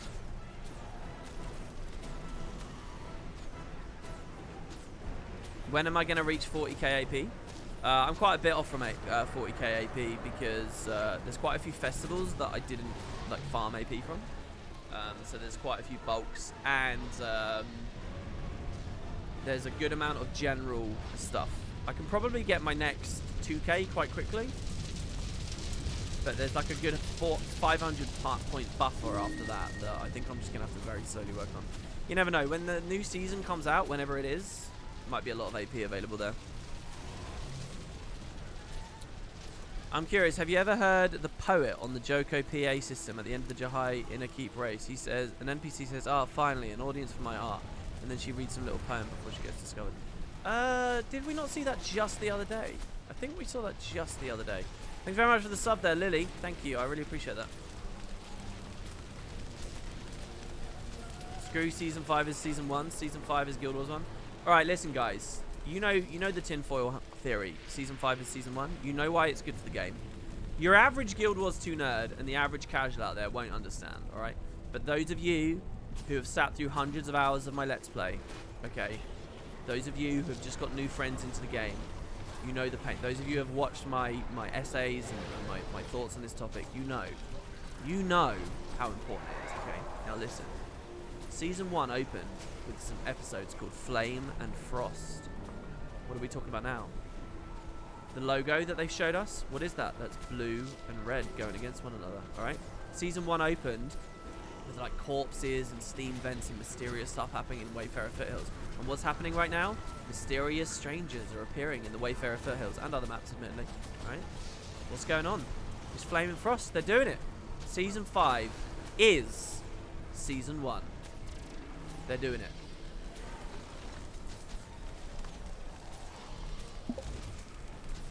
Not that. Go away. No, just let me click it. Bro, you won't let me click it? Not continue. Oh my god. Alright, the UI is bugged. Anyway, I was going to read the thing. Oh, here you go. Living World Season 1. Blah, blah, blah, blah, blah. The story was designed to be experienced as it happened. It is currently unavailable for episodic replay. Currently. The era of currently is about to end, and you will see in 24 hours. Season 5 is Season 1. There you go. That's my my last little rant about that.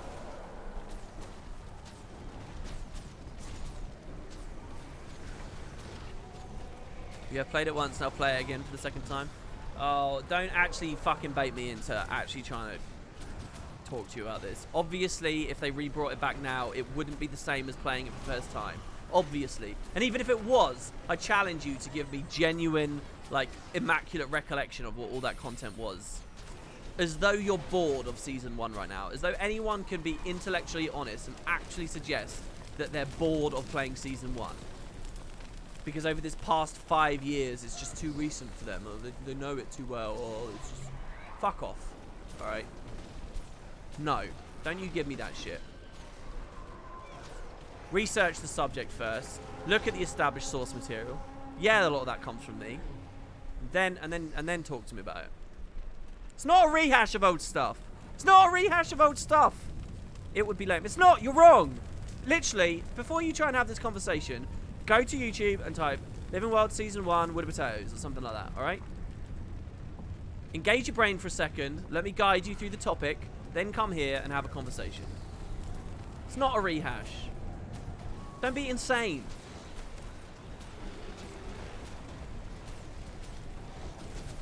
I'm not actually angry, by the way. I'm just trying to be silly.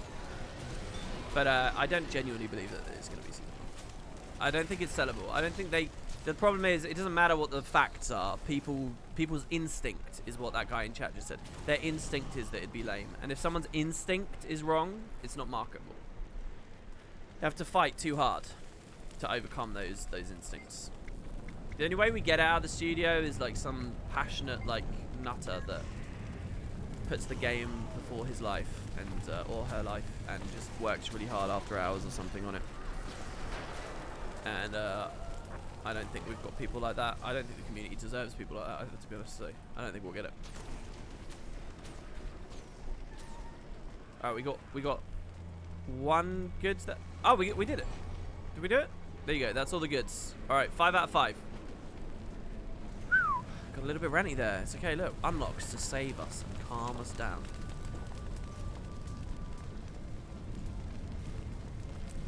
Oh, no talent says that'd be a bad direction. I don't see how it'd be beneficial for the community that remains interested. Oh, you've convinced me. I never thought of it that way. All those facts and new pieces of information you just gave me with that comment. I never thought of it that way. You're right. Some fantastic rhetoric. Okay. 3, 2, 1, go. Corner Jackrabbit.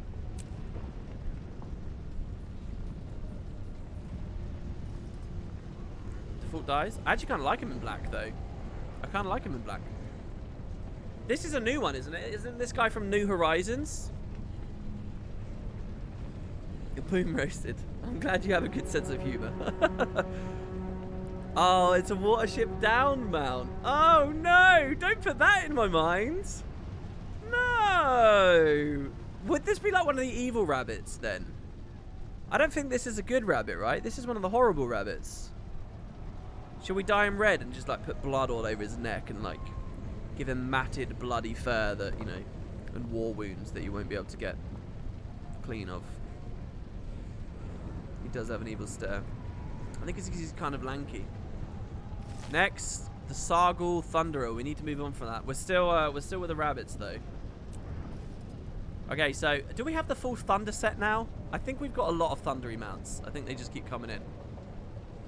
Next, Brandstorm die. Now, this die was really expensive for the vast majority of the recent months, but dropped when the new set came out. I think when this was the contemporary set, Brandstorm was like super pricey, but I think everything shifted and changed as soon as they added the next one in. But still, 90 gold on buys, pretty happy with it. Next, we got the Fire Pinion.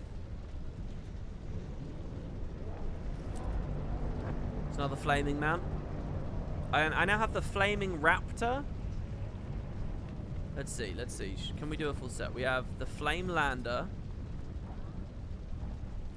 We have the Primal Hare. We don't have a Fiery Skimmer. There's no Fiery Skimmer. We have the Pyroclast. We don't have a fiery thingy yet. We have the Embermane. We have the Fiery Pinion. And we have the... oh no, we don't have the Incarnate Flame. That guy's new, isn't it? We're missing out on him. He looks pretty lazy compared to the others, actually. But do you see how this one's the best? This guy's actually, like, awesome. Oh, sorry, is it the Trailblazer Beetle? So people just know his name. Oh, he's cool, isn't he? Yeah. I don't have him, though. Alright, next. And finally, we've got the... Polished Stone! Is that badass fucking one? It's a raptor, right? No, I don't know. Hold on.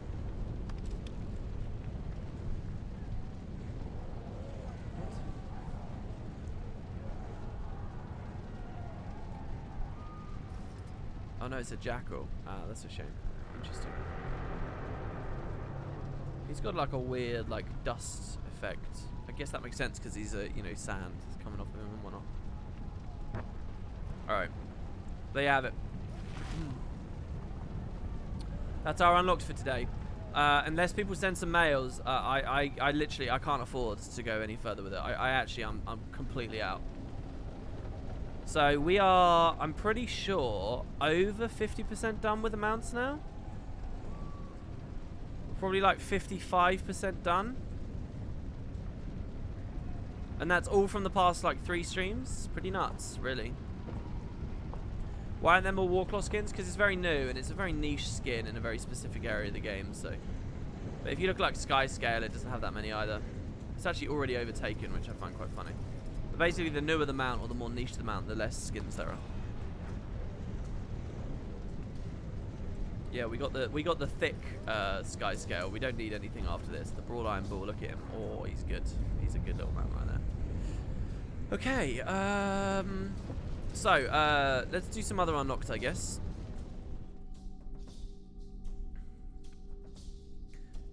And yeah, they did just add a couple of new ones very, very, very recently.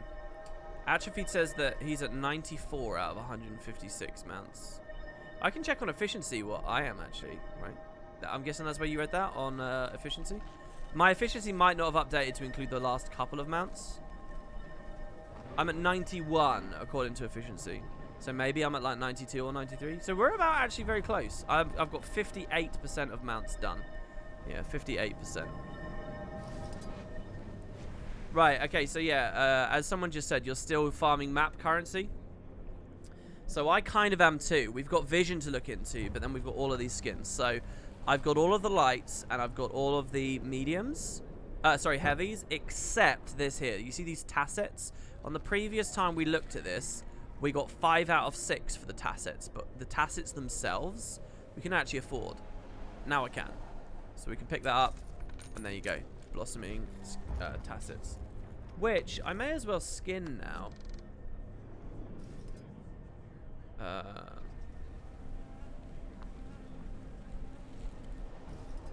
That will cost a shard. I'm going to have it in the inventory, so it's kind of annoying. Kind of want to see what this looks like, though. Inventory, thank you. Well, we're going to have to default dye that, because otherwise it'll make our eyes bleed.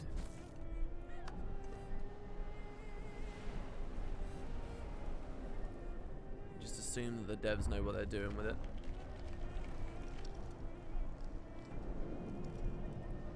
Maybe someone can find a better way. But yeah, I haven't actually worn a full set of this.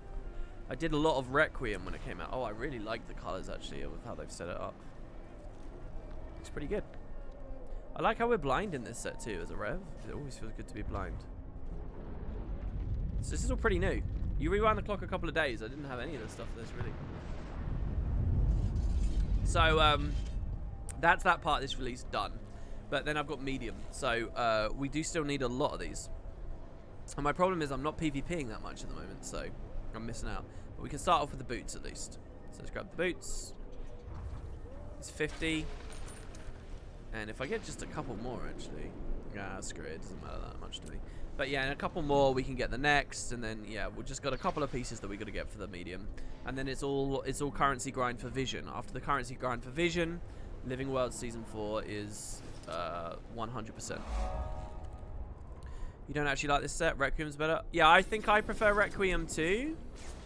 But it's not a bad set, I don't think. You know, there's so much just like unwarranted, like idiotic cynicism over on the Guild Wars 2 stream in the chat sometimes. And like, one of the things people still criticize the game for is, oh, it's only Gem Store, everything's Gem Store, but like, that's such an outdated criticism. Like, you got to be careful when you criticize Guild Wars 2, because it's very easy for your criticism to instantly reveal how ignorant you are. Like, I had someone on my main channel just this morning on the video I did last night. They left a comment saying, oh yeah, I don't play Path of Fire because none of the metas do anything. And it's like, you're out of date. You're out of fucking date. There was a huge update for that. The metas are worth doing now, right? Like, it's very, very easy to fall out of touch. But like, I really think that the whole Gem Store criticism, I'm not sure I really believe in it. Even as I jump around with this backpack, right?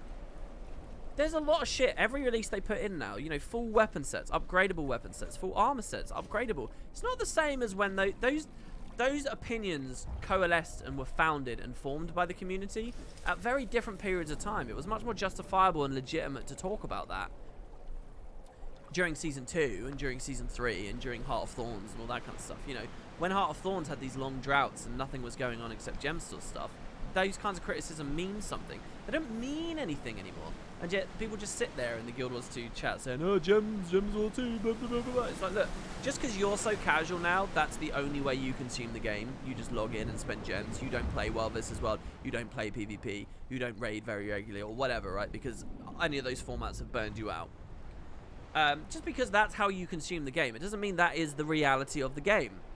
And they're much better with it, and that kind of frustrates me, right? That the devs don't get any credit for the way that they've handled the most recent Living World season. Because there's a fuck ton of things to earn. A fuck ton of things to earn. And I can promise you, 99.9% of players are not earning it all like I am, and yet they'll still go off and cry on the forums, and they think they're funny. That's what's funny about it. They think that they either think they're really intelligent and ahead of the curve, or they think they're funny.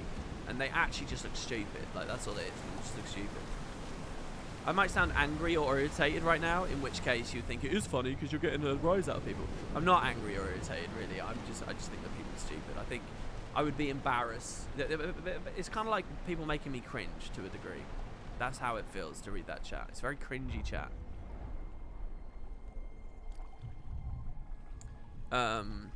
Earning it like I am. Hey. The mounts and stuff, the pure gemstore stuff, obviously I'm getting crazy amounts of help, and it's insane. I would not claim to that. But map currencies and stuff, like getting this armor, which is what we're talking about, this armor, and Requiem stuff, and the Dragon's Blood set, and the new Obsidian set of PvP weapons, or the other set of PvP weapons they just put in, the Mist Gilded stuff, all of that shit, you know, and more. That I'm earning. Obviously, everything related to Karma and all that kind of stuff, I have to earn. That's all manual.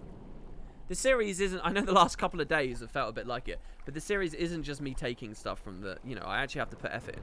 I actually have to grind out the 25 Dragonfalls, for example, right? I actually have to do things. But, yeah, so, you know, it's just criticisms don't slide with the times, and you just date yourself.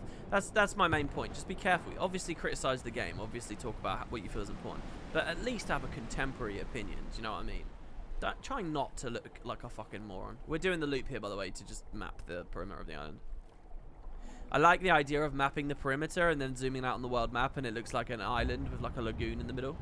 Like a giant whirlpool or something.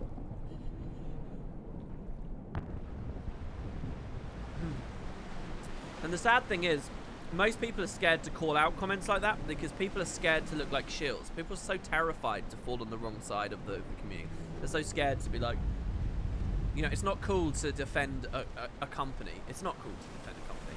But it's so far that it's not cool to defend like the product or stand by what is actually the facts of the scenario, right? Because if it's in defense of ArenaNet or whatever, you're a loser, you're lame, you know, you're whatever. So when people are terrified, they're so scared for everyone's approval, they'll just let the facts slide. And I just sit there looking at it, scroll and scroll and scroll. So you get these echo chambers of people who think they're being brave, but they're not. They're not being brave because that's the easy narrative. Hey WP, I wonder, do you know more about getting cooking recipes for Chef 500? I think they're all discoveries, and in fact, we're going to go to our herbs in a second. Once we've done the perimeter here, we're going to go and we're going to have a look. Dragon's Blood weapons have a really good design. You dislike the pink aura. With that, they just named them something. You wish they named them something else and dumped that pink aura. Oh, really? I gotta be honest, I've got all the Dragon's Blood weapons now, obviously, but I didn't really look at them or think about them much. Yeah, to this person asking me about recipes, I don't know, maybe just go to the wiki. The wiki is usually very good at documenting that stuff. I'm pretty sure Kerry was doing that yesterday as well. But I think casual or hardcore players all have their place. What annoys me is when casual players complain or hardcore players complain about casual players in this game. Everyone should just enjoy it and stop worrying about how everyone else plays the game. I mean, I guess to an extent. The thing is, hardcore is just like, it's not even like real, really. It's not. Like, anyone can just go into Twitch chat and say, I'm hardcore. Hey, a serious question. Are you hardcore, guys? Type a 1 in chat if you're hardcore. Are you a hardcore Guild Wars 2 player? I can guarantee you that 90% of the people that type a 1 in response to that should not type a 1. They're like out of touch, outdated. They maybe played it a couple of years ago. They're not hardcore, but it's easy to say you're hardcore. That's like somehow a badge of honor or something. People think if I raid, I'm hardcore. That's the biggest problem with Guild Wars at the moment. They think if they raid, they're hardcore. Or if they got Fractal God like a year ago, that makes them a hardcore player forever, you know. It's like, no, you're out of touch. You're getting out of date. You keep going. Where are you? Log in, log in, log in. You know, actually sample the full experience instead of sampling a tiny part of the experience and then whining that that's not being catered to. That's not hardcore. That's casual. It's just that your casual area of the game isn't spamming autos on a world boss. It's doing raids, right? Which requires a bit more brain power in the moment. But you're still treating the product very casually. You're not exploring it to its fullest potential and its fullest depth. So it's casual. That's what I really think. But it's easy to say you're hardcore. And, you know, like, it's like, they're just like, they're not real denominators. Okay, there you go. So we got our whirlpool. You got to do stuff like this, right? You got to create whirlpools on the world map. This is some hardcore shit right here. Have you ever seen a streamer do this? Have any of your friends in your guilds ever done this? Have they ever made a Dragonfall whirlpool? If you haven't, you're not hardcore. That's all I'm going to say. On that topic. Okay, yeah, let's go to our home instance. And I guess I'll do this on Liss again.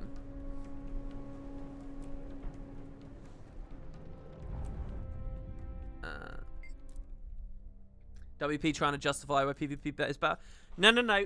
From this lens, from this discussion, PvP is not better or worse than anything else. From just a pure, you know, enjoyment standpoint, PvP is clearly the best part of the game. PvP has the most addiction potential. PvP has the most theorycraft potential. PvP has the most Twitch gameplay elements involved. PvP has the most big brain plays possible. PvP has the most excitement. PvP is by far the best part of the game. By far. PvP is the richest, deepest, most accessible area of Guild Wars 2 by a really fucking long way. Nothing even comes close. Not even remotely close. But they messed up. Right, we'll go to home instance. I'm really excited about that mail right now, by the way. You got no idea.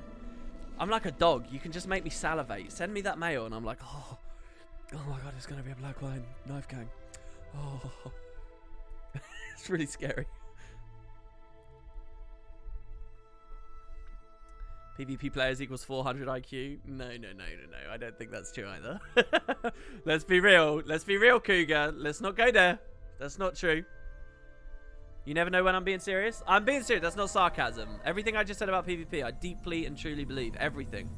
The reason you don't see that, and the reason you don't believe that, is because you've not given it enough of a shot. It's because it's too high of a barrier for you. That's why you don't believe what I just said. Is because you've not played enough builds, you don't know how to look at the animations well enough, you're not invested enough in the communities that are there, and you don't know how to develop the thick skin to get through chat. You don't know how to appreciate or interpret or pass through the conquest game type. You don't know enough about it. That's why you don't have the same opinion as me. You don't know enough. And all the times where ArenaNet tried to convince you to go for it and put lands out and shit, the game was not as good as it is now. It didn't have the infrastructure. Look at the release of PvP at Vanilla. It didn't matter how good it was because the infrastructure there was non-existent. Look at the infrastructure when they started going for lands and stuff. Look how broken the balance was when they started doing that stuff. It wasn't there. It was awful. Now they've got all that stuff in place, but they've taken the money off the table. And so it's languishing. But PvP is still the best thing. Right. Okay, we come over here. No, you don't need thick skin for PvP. You just create a chat tab and appear offline. Then you never have to look. So...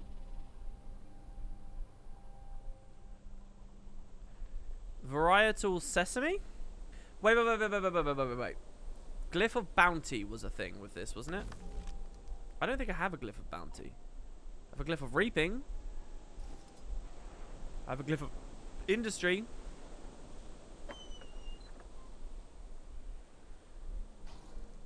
Let's see what they sell directly. What makes PvP the deepest part of the game? It's because it's one of the areas I've done least with. Well, there's a whole world of things to learn and be interested about to do with just the gameplay, the game type itself. How that augments across different maps, how the map terrain affects things, how to just understand how to rotate as a team fight, the idea of side noding and roaming and all these things. Like the game type itself has a wealth of complexity that goes very far, okay, I would actually say. So that's one thing. But actually, the gameplay inherent as well to it being PvP is just deeper. There's more stat varieties, there's more sigil varieties and opportunities, there's more runes, there's more possible builds that you can viably consider for PvP than anywhere else. Because every dimension of the combat is pressured. The fact something's unblockable, the duration of a thing, how much profession resource it gives you, stun breaking and cleansing and evade frames, everything. Everything is a dimension that is relevant in PvP.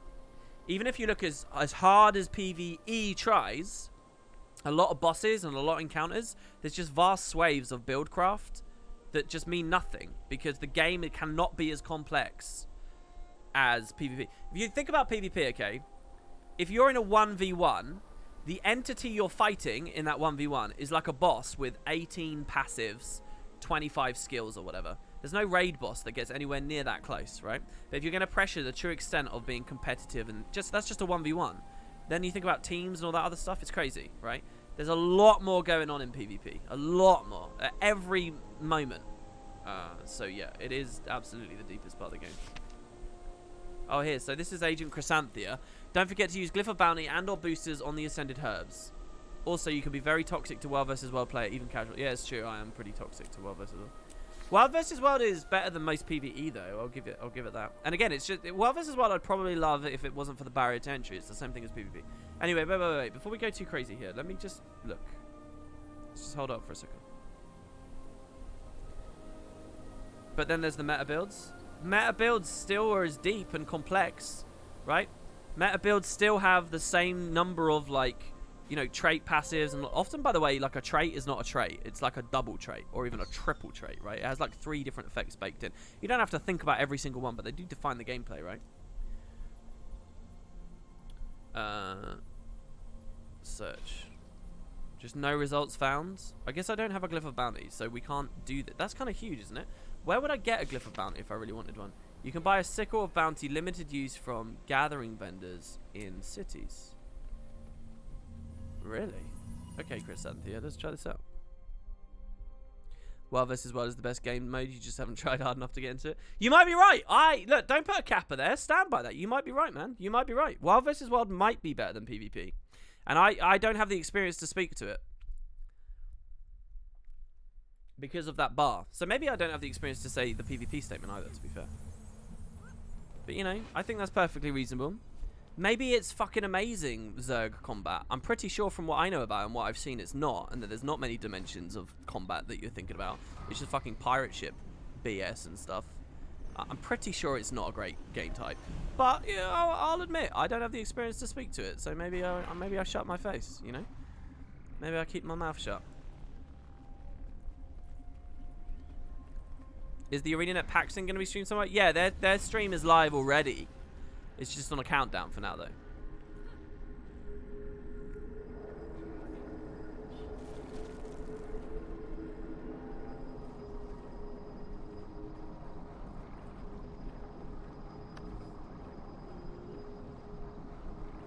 Well, that's just a TP.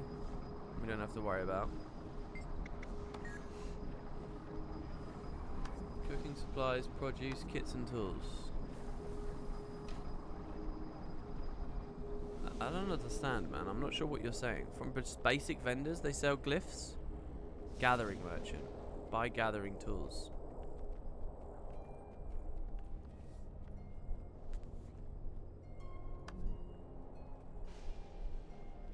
When was this added? I actually didn't know about this.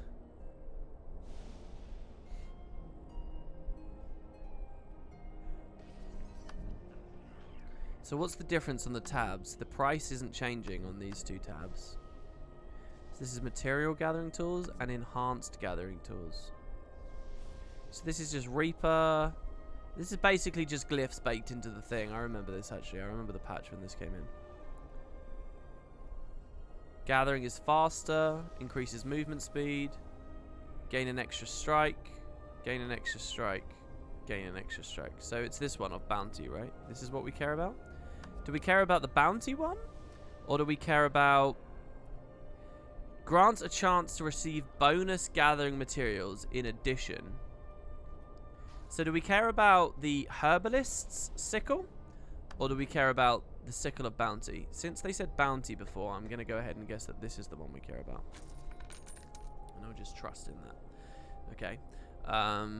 And then, what did you say as well? You were thinking the guild hall. Why am I not repping anything on this? What the hell?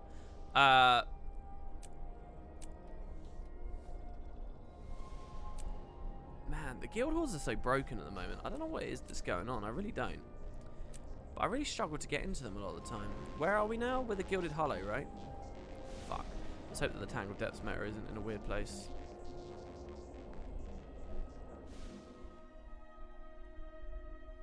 It's tomorrow already, but you're seeing a time lag WP stream. What?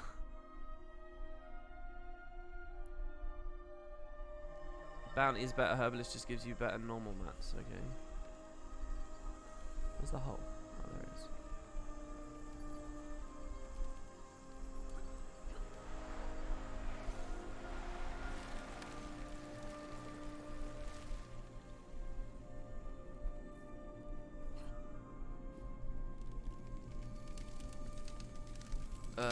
The inner chamber is not right, is it? I don't think I did the right thing here.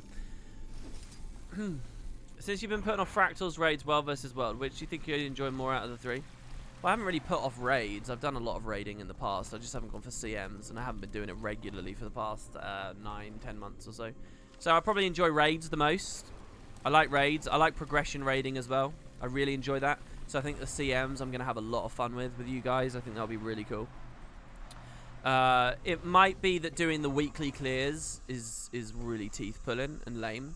I hope that we get a good rhythm and we'll be fine with those when we just round out the last bits of legendary armor and stuff like that. So I think Raids at the top of the list. Fractals, I've played a good amount of Fractals already, like a good amount. I've still got a lot to go, but I don't feel like there's much to learn about Fractals. And also, I've had the luxury of playing with a friend who's very, very good at them. And the problem with that is I've experienced some extremely fast clears. Very, ridiculously fast. Very smooth. And it kind of sucks going into Fractals, spending quadruple, quintuple the time, 10 times the time in a single island than you have to. So you're used to going at a certain clear speed with certain players, and then you do a pug, and it's just a completely different experience, and it feels like a lot of wasted time. So I think Fractals will be kind of painful for me, because I'm just gonna have to reacclimate to a much slower, less efficient world. That is, unless we can find a way on the stream to get regulars, and I go really ham on teaching people strats and stuff as far as I know them and whatnot, and comps, and then maybe Fractals will be okay. And then last but not least, yeah, World vs. World, I think it's going to be horrible. The times of day I play, if no one's around, swapping servers just to find Zergs, brain dead, spamming Scourge buttons on a power Scourge or something to get max tags, not moving away from the tail, having to, basically nothing happening. Oh, now there's a bomb and I was WASD in the wrong place and there was a little telegraph for it and I'm dead, and now I'm just waypointing and walking back and walking. World vs. World sounds horrendous to me. Unless alliances come in and we can do some awesome stuff there, and then, maybe there's something going on. And we can have fun too. So, all of them are kind of dependent on how deeply we embrace it as a part of the stream, and build a community around those things. That's what's really relevant. I'm making so many mistakes in this hall right now, it's kind of crazy. We want to go to the tavern. It's over here. Why play it if I think the game is horrible? You mean me, Mjolnir? Because we're going to become the master. And by the way, look, this is all in context. Okay? It's all Guild Wars 2. It's all playing a video game that I really enjoy. It's all the same combat and UI and everything's the same. So it's still, I'm still going to have fun. I'm still going to enjoy myself. It's just with context in regard to everything else, it's low down on the list. So gathering boost, increased chance to find rare materials by 20%.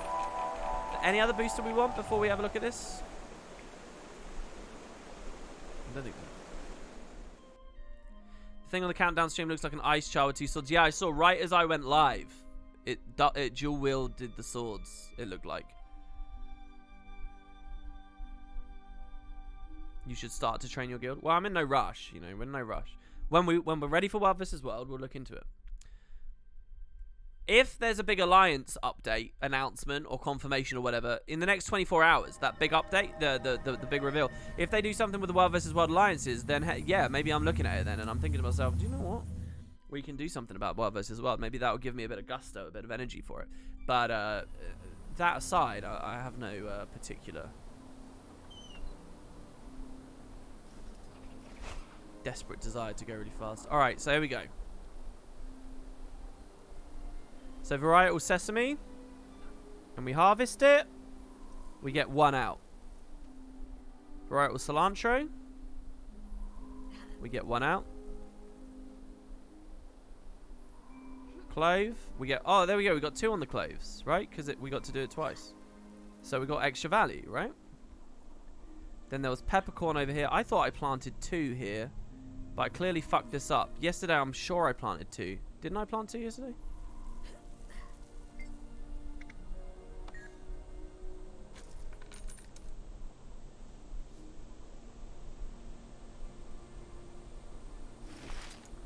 I kind of want to dig all this shit up, to be honest. Let's go open soil. So we can keep the yams over there, but then these can all be just for ascended stuff. I assume tomorrow's Guild Wars 2's Master's not going to happen since it will be the announcement, or are you going to stream right after? Well, yeah, it might not be called Master. It will just be called the other thing. Not guild boost, but item or enchanted rewards from leveling. Also, some of your opinions are very heated by ignorance in World vs. World. That is where servers are important, and love mostly about is purely player-based dynamic event world and the cinematic of wall getting blow up. You probably can get into World vs. World because you swerve it a lot, server swap a lot. Are you trying to say can't? Yeah, I mean that's a thing. When we do look at World vs. World, I'm gonna have to like buckle down. I'm gonna have to be like, okay, this is my server. You know, that will have to be it. Oh, we gotta dig this up. Thank you very much for the help there, by the way. So you sent me some seeds. I need to combine that with compost and stuff right now, don't I? I need to compost it all up, and then I can plant them. But I have to actually do that work first. So let's go see. And I don't think I have enough compost. This is going to be kind of weird.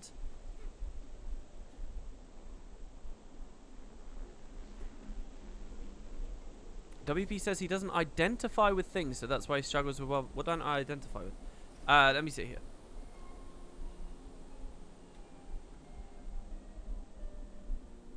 I kind of hate that I have to constantly coddle the chat and like have to say the same thing again.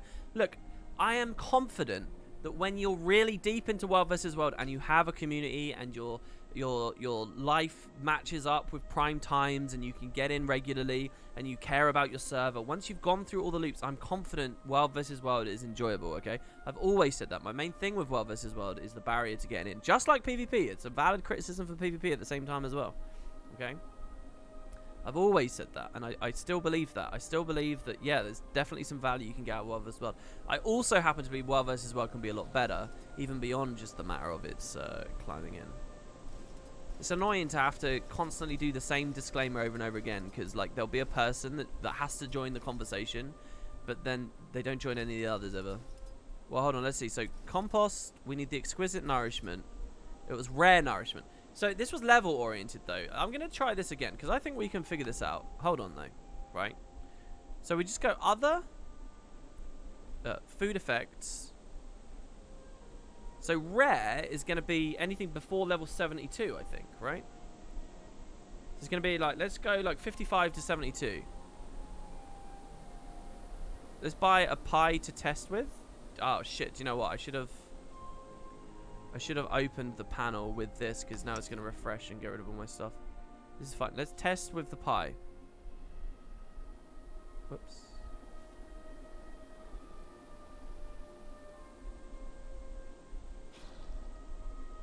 No, that one was masterwork. Okay, good. So that's not good enough.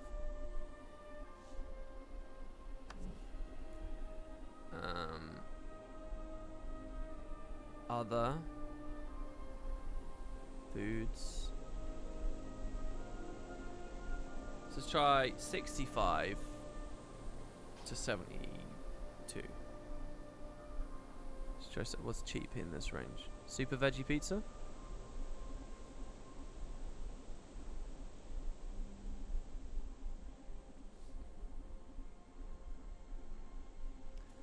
The super veggie pizza is rare.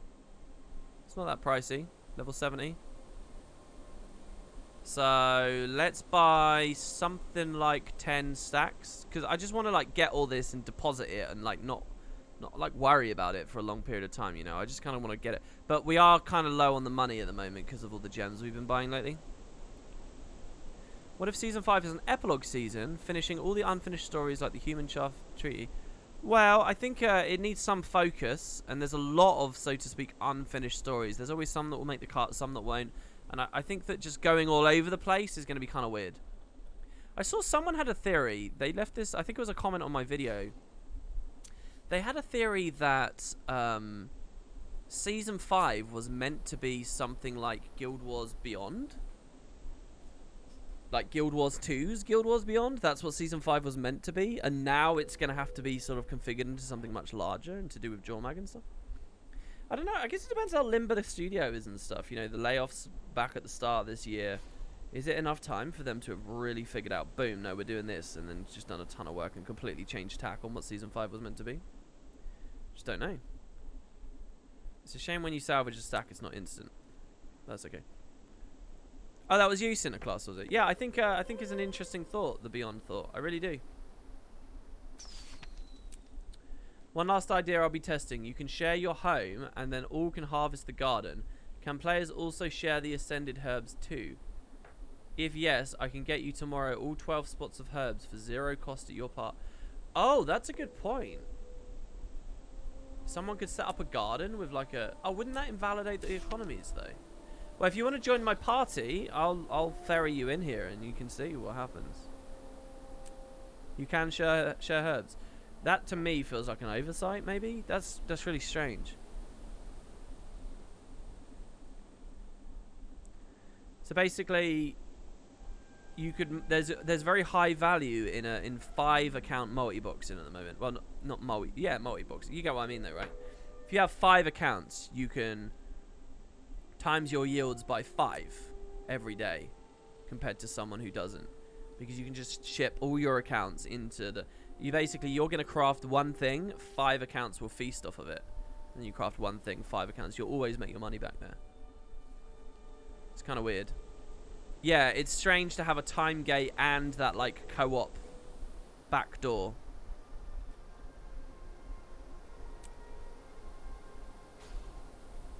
Ascended food won't be expensive despite all of the shit ArenaNet got before it was released. Did they get a lot of shit? I think it should be expensive. I think it's good. I want the economy to have value. I hate all the 0 relevance stuff just floating around on the TP from the consumable side of the game.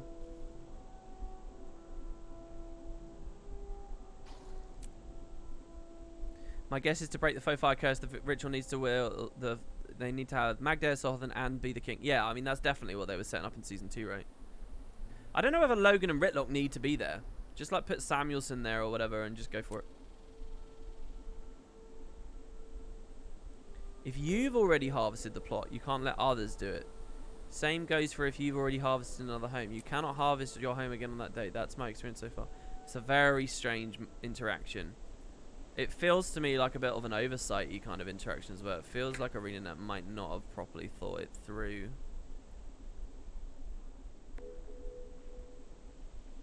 Account bound and logging in for your ult to take food is a lot of effort. Yeah, I appreciate that, but you got to remember that people will do that anyway with their home instances. Like, this is just extra value you get out of an already profitable endeavor. It's already a good idea if you have multiple accounts all in the same region. It's already a good idea to party them up and go into your home instance and just press F on everything. You know, ferry your own accounts in there. You get the login reward every day, then you get all the home instance stuff. You can park them at JP or whatever classically, but that's already a good move. And now you're like getting a lot of extra ascended stuff coming out too. So it's a thought. Was it difficult leveling to 500? No, not really. I did it yesterday and the day before. It was a nice little quest, a little adventure. I liked it. I had fun. I actually recorded all my footage of doing it as well, and I thought I might do a video, but I don't know. I'd have to make that video today because tomorrow's going to be the announcement, and we've got all kinds of things to talk about there. Just might have run out of time by then. What bags am I using? Have any tips for someone with 20 stock bags that they want to expand their inventory? I don't really have any tips, I'm afraid. This is a maxed out character though. This is all 32 slot Gossamer bags. I could probably put my Bandolier on here or something. There's probably much more intelligent ways for me to handle my inventory. I mean, obviously, look at it right now. There's probably much more intelligent ways for me to handle this, but I don't really do them.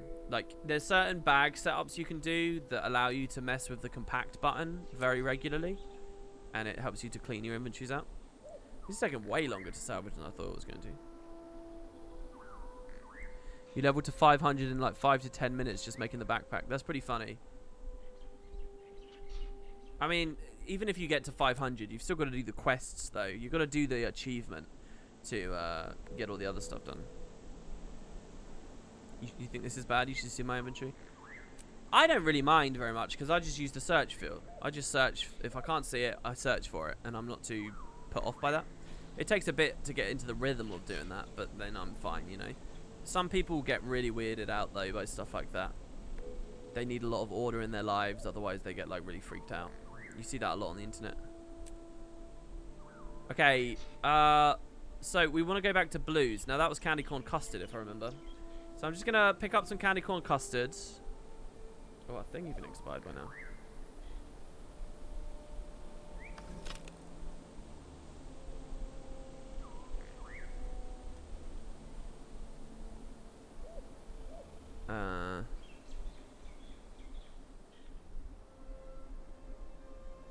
Did the price for this go up again already? That's interesting.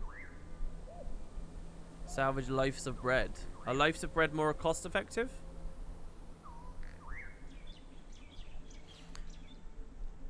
That's interesting. If loaf of bread is a thing that you can buy from a merchant, it will always set the lower bar.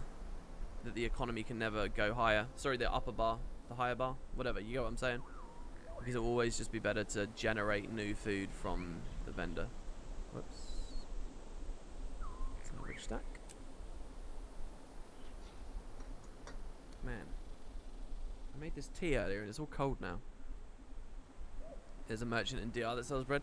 Yeah, I mean, there's a lot of merchants that sell that stuff. I just would have assumed that the price of it is not better than, you know, buying, like, festival stuff.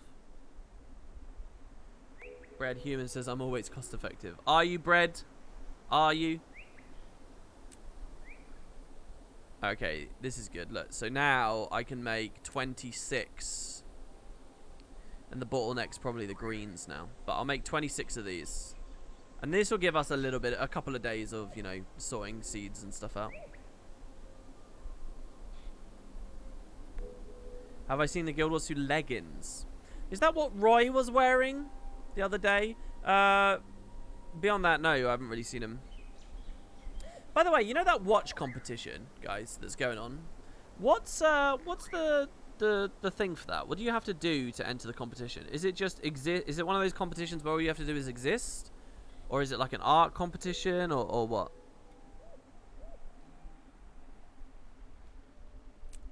Have I seen the new Watchwork wings and backpack glider? They're on Black Lion chest exclusive currently.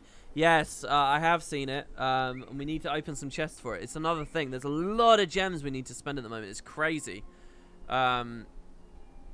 It's crazy. I'm sort of begging at a maximum level right now. The amount of begging I'm doing on these streams is nuts. But that's another thing I need to beg for. I need to beg for, like, keys as well at some point. I don't know. That chest is going to exist for a while, though. So we focus on the knife gangs for now, and then we can do the keys and stuff later. What do you think of the idea that we deal with Jormag and maybe Prime Mortis in Season 5, and then we add a wing to the Hall of Monuments for storing relics? Oh, I've never thought of that. I never thought of the idea of adding another wing to the hall, which will transition to another game. That's an interesting idea. If the next game is in the future or whatever, maybe that makes sense. Here's what I think, guys. I think we're going to get Season 5 and an expansion after Season 5. Okay? And then I think we're going to get a season after that expansion. I think we're going to get a Season 6.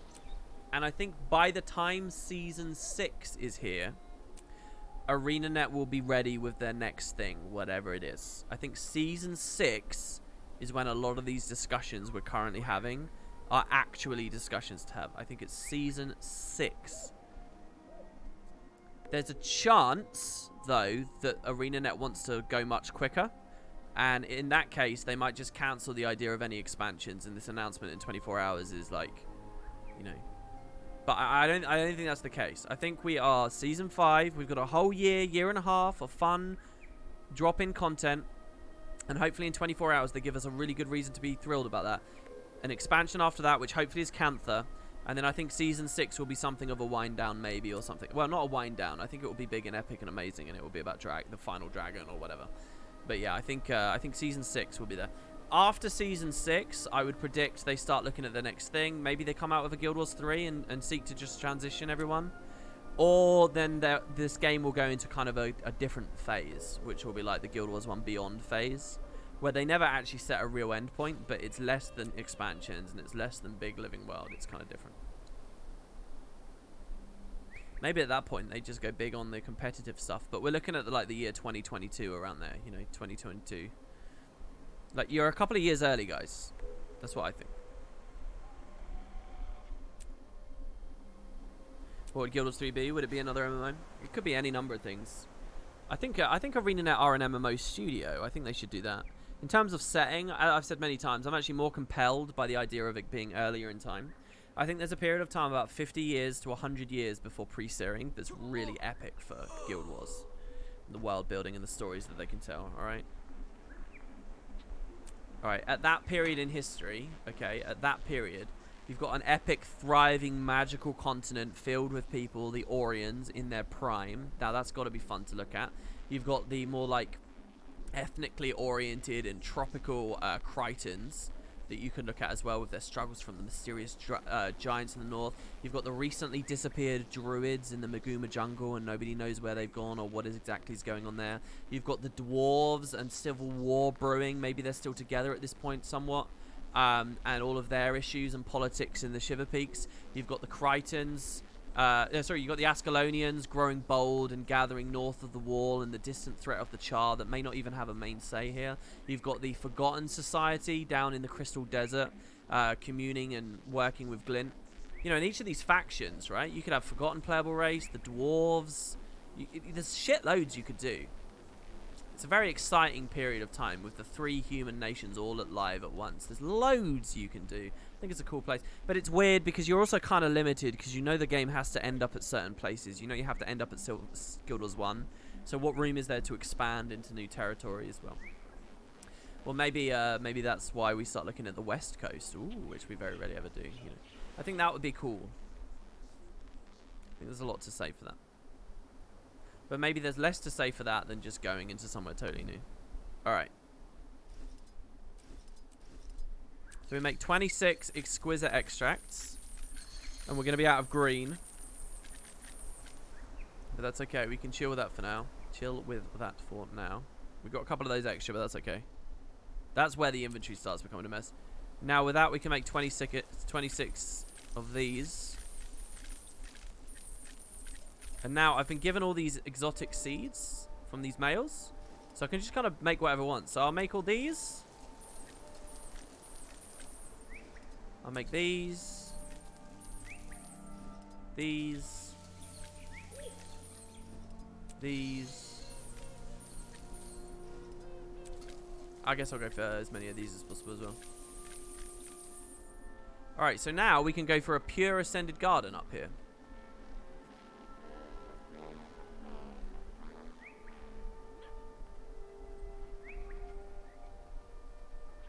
I wonder if ArenaNet will stick with MMOs or do something else. Well, look, they're a huge studio. I've always thought they could do multiple things. And clearly they thought they could do that as well. They could have, like, had, you know, I think they probably, if we rewound the clock a year, they were probably being very ambitious, as they always are. They're an ambitious studio. You guys don't see it, I don't think, but they're a very ambitious studio. And I think if we rewound the clock a year, I wouldn't have been surprised if they had all these big plans. They were like, oh, here's our Guild Wars 2 plan. We're doing this big season and currently in game, and we're going to have, Kralkatorrik die soon and all this in our living world, and we're going to do all this stuff with Joko, and we've got an idea for all this. And then I wouldn't have surprised if they were like, oh yeah, and then we're going to reveal to them our mobile Guild Wars IP that's going to be coming out very soon. And then we've got this other big ass thing that we're going to do, a whole new MMO, a whole new IP we're going to show them. I wouldn't be surprised if they were juggling at least those 3, right? and they were like super pumped about it, and they were like, fuck yeah, we're gonna do it, it's amazing. But then you know, everything kind of fell through for whatever reason. I wouldn't be surprised. Alright, so we plant that.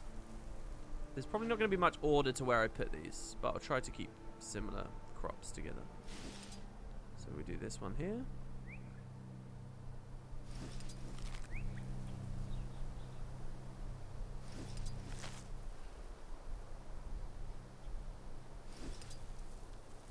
Because I think they are enthusiastic. I think they did want to, you know...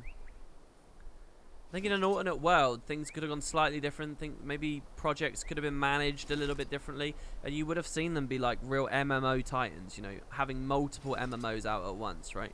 You don't really see anyone in the West doing that, but really commandeering, you know.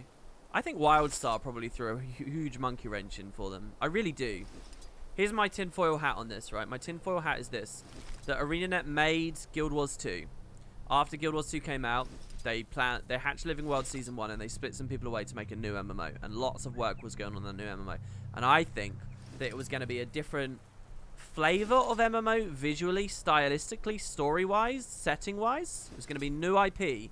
It's going to be completely different to a fantasy magic setting.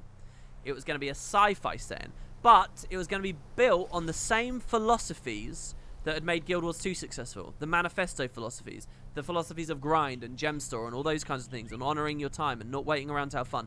All those, I think they were like, we fucking love these, right? We've just made a fantasy MMO. Let's make a sci-fi MMO. I bet that they wanted to, and they were kind of looking at the way, you know, Bethesda juggled the Fallout franchise with the Elder Scrolls franchise. And they were like, let's do that for MMOs. This is what I think they did at the studio. This is what I think. And they were like, we can sell and we can juggle both of those. We have the fundamentals in place. You just put a different skin on it, right? So we're going to create a new world and we're going to do a sci-fi version. They went crazy with it. And then NCSoft comes up to them and says, by the way, we've got another studio under NCSoft. They're making this game called WildStar. It's going to be sci-fi and shit. We don't think that it's appropriate for us to try and push a big sci-fi MMO on the West in WildStar and a big sci-fi MMO on the West in your project, so will you please stop ArenaNet? I think that's what happened. And they were like, okay, fuck. So now 2 years down the drain, right? 2 years down the drain. And we're up to Season 2 and we're panicking and we're like, well, we've got to do a big project for Guild Wars 2 then. Well, fuck, let's go Heart of Thorns. And I reckon around there, probably like the competitive sides of the game don't look like they were mid-catered. It didn't look like there was much of a future for the competitive stuff too or something. I don't know. And they tried with it with Heart of Thorns, but they put the cart before the horse, and then a lot of the competitively minded devs started jumping ship, and this is what I think. And it very quickly, stuff's just started messing up. So yeah, I actually think WildStar might have been a part of all of it. I really do. But in an alternate universe, you might have seen ArenaNet was a multiple MMO studio many years ago now already. Has there ever been a sci-fi MMO? I hear the Star Trek MMO is really good. I hear that the Star Trek MMO actually gets cast members to do voices, reprising their roles. Like, there's like Deep Space Nine, the show ends, right, in Season 7. But if you play Star Trek MMO, it's like there's new seasons of the TV show. Because those characters appear in the MMO being voiced by the actual actors. Like, literally, one for one. And it, like, continues the story in the prime timeline. Star Trek MMO people love. It's kind of like a super nerdy MMO in a way to me. But people love that. And the Star Wars MMO did very well from BioWare. I mean, well enough. It was kind of one of those projects that was almost too big to fail to an extent. You know, massive IP, massive studio, massive, you know, but still. But yeah, so there's definitely been sci-fi MMOs that have done well. I mean, and we're not even talking about Eve, which is the real victory in that area, right? Very different kind of genre. Anyway, look, so we just planted a ton of Ascended Herbs. That's good. Okay, and I think with that, guys, I'm going to pass you back over to the countdown now. I think it's time for us to return to the countdown and speculate more. Hopefully I've given a good voice to many of the speculations. Hopefully we've had fun. You know, we've pooed on World versus World. We've talked big about PvP. We've been mean to people who don't believe in Season 1. But we've also talked a lot about what might happen tomorrow. Less than 24 hours. And so, yeah. Thanks again to the knife gangs. We've got a couple of knife gangs today. Tomorrow, I want to keep going, but we're nearly out of Ecto. I don't know what to do. I'm getting a bit lost. Let's go to studio mode. And let's put on... So you guys saw my mounts at the start of the stream. So let's transition to this here. So outfits are looking pretty good. So this is the next one. We finished mail carriers. That feels pretty good. We finished mail carriers today. That's actually a big milestone. A lot of these outfits, that Guild Wars 2 Dragon one, I need like someone's T promotion code for. A couple of them are just town clothes, which we just buy on the TP. You'll notice they're not actually worth that much, like 100 gold or so. And the rest we'll just get from the unlockers, hopefully. And then we're done with outfits at that point. So, okay, Knox in the box. Recap what your plan is for tomorrow. I don't know just yet. Follow my Twitter, and I'll put a tweet up when I know. But yeah, it might be that I just stream it. I have to figure out if they'll take my stream down or something. They might not like me streaming it. I'd need to set up some overlays or something. But just basically, when the announcement's going on, if you want to enjoy the announcement with me, as I just talk about it as it goes on, if that's actually your cup of tea, then just keep an eye out. I might decide that I don't want to do it. I want to hang out with Kerry and watch it in private or something. Maybe I don't want to produce content as it's going on, and then I want to produce a video after it or something. I don't know. But yeah, if people really like the idea of a live reaction, just let me know over the next 24 hours, and then we'll see if we do it. Nearly out of Ecto? Yeah. I am pretty much nearly out of Ecto. We've basically got enough for one more batch. Maybe stream right after it ends.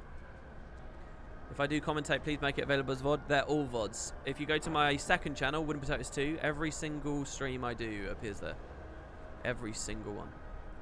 Now, doing a post show might be quite fun. I might do a post show.